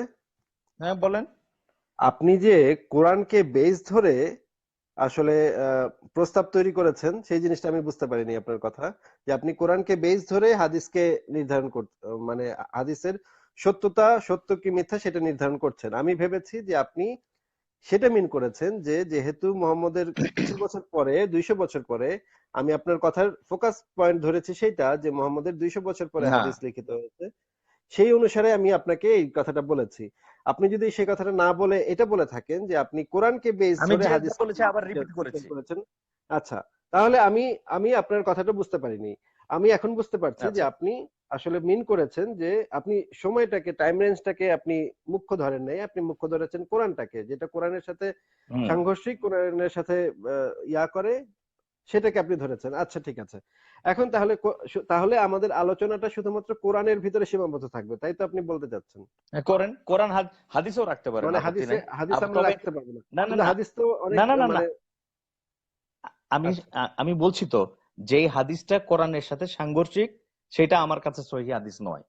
এটা হতে আচ্ছা, পারে বুখারী, হতে পারে মুসলিম, তিরমিজি, ইবনে মাজা, আবু দাউদ, নাসাই, হোয়াটএভার। আচ্ছা, কিন্তু যেটা সাংঘর্ষিক, আচ্ছা, যেমন কোরআনের মধ্যে আপনি হাদিসের মধ্যে পাবেন যে, আমি একটা উদাহরণ দিয়ে বলছি, বুখারী শরীফের একটা হাদিসেই আছে আপনার, রাসূল যখন মেরাজে গেল, 5 ওয়াক্ত নামাজ নিয়ে আসলো যখন, তখন হুম, 5 বার করে মুসা আলাইহিস সালাম, মুসা নবী তাকে 5 বার করে পাঠাইছে।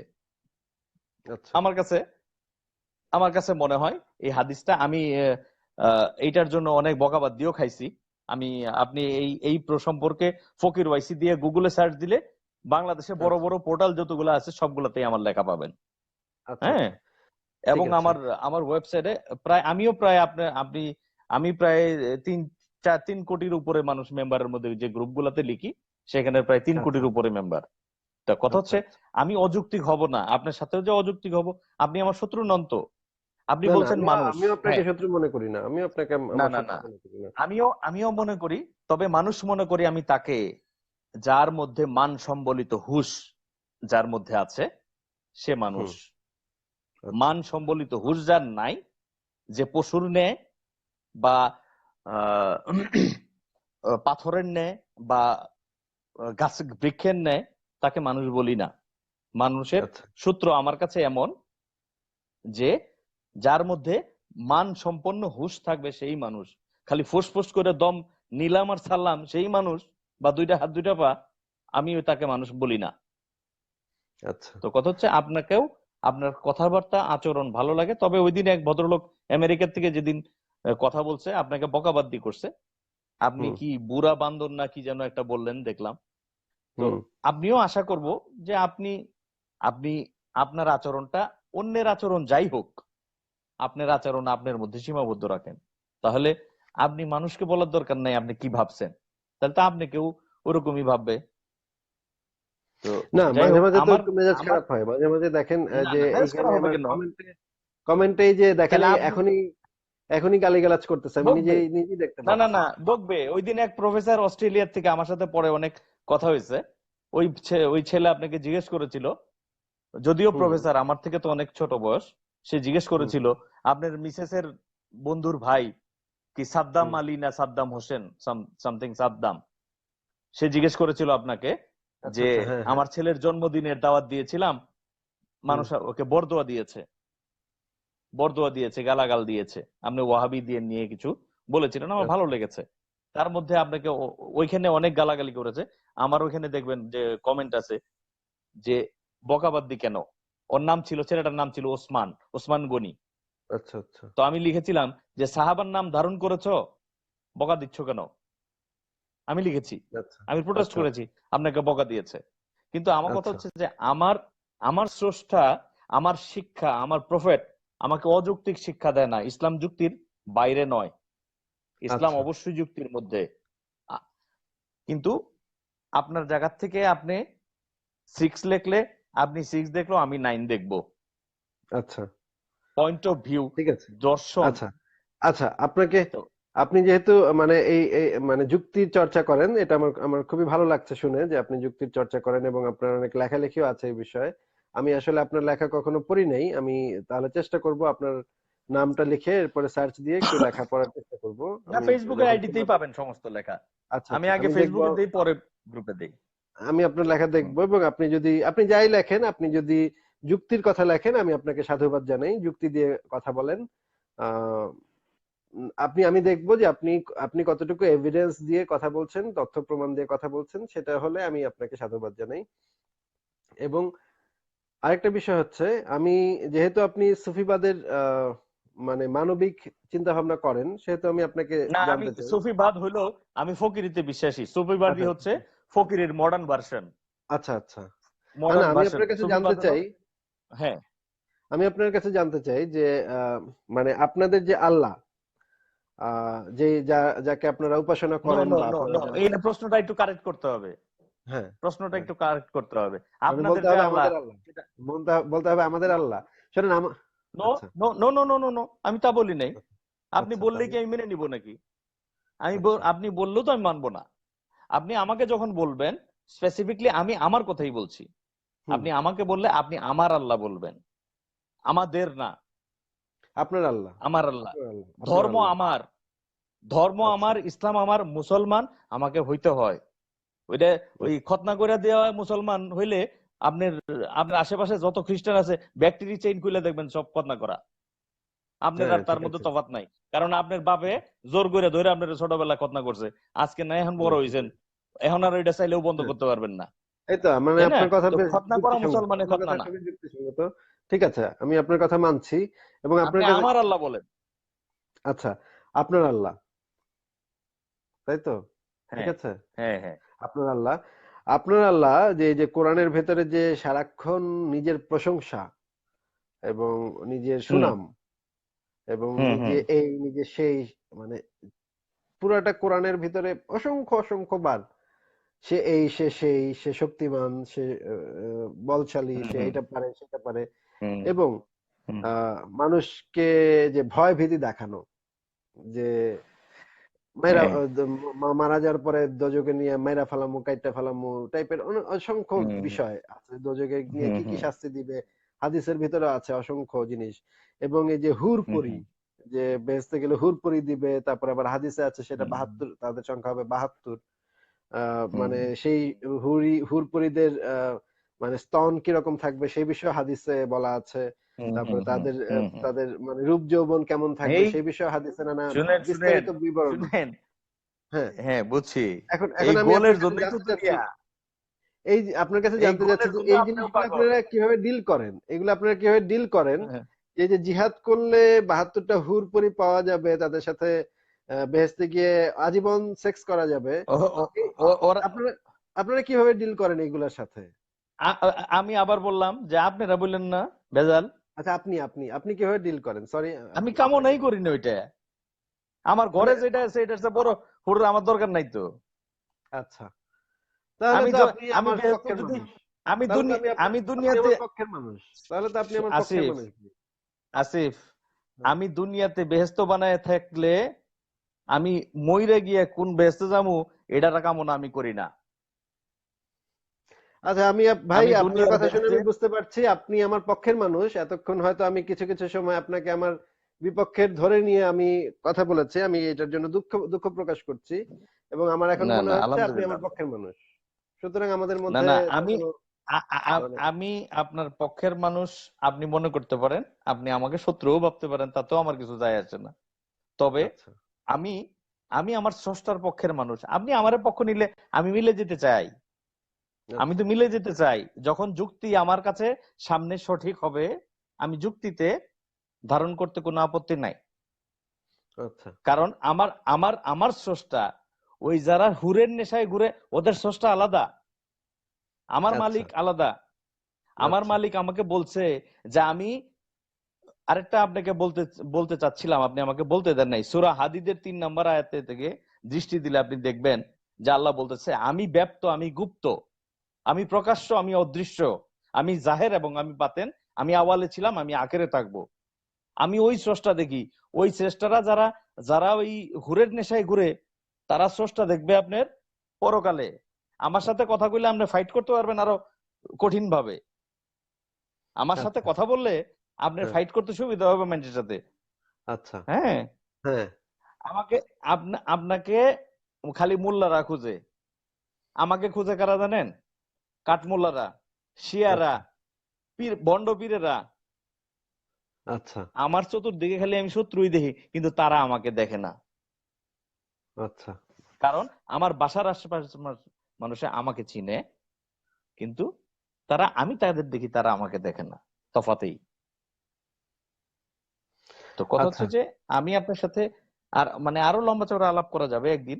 হুম আপনি হুম যেহেতু আপনার জানলেন সাথে যে আপনাকে আমি বকা দিব না, না আপনার আপনাকে সাথে বকা আমি দিব। আলাপ করে আমার খুবই ভালো লাগলো এবং আমি চাই একদিন আমরা বসে দুইজন মিলে বসে অনেকক্ষণ আলাপ করব এবং অনেকক্ষণ কথা বলবো এই বিষয়গুলো নিয়ে। তো আমার মোবাইলের চার্জও এখন এই প্রায় এই শেষ যে হয়ে গেছে। এই যে একজন লেখছে, দেখেন, ফকির ভাই আপনার বাড়ি কই, মানিকগঞ্জে নাকি? না ভাই, আমার বাড়ি মানিকগঞ্জে না, আমার বাড়ি জামালপুর।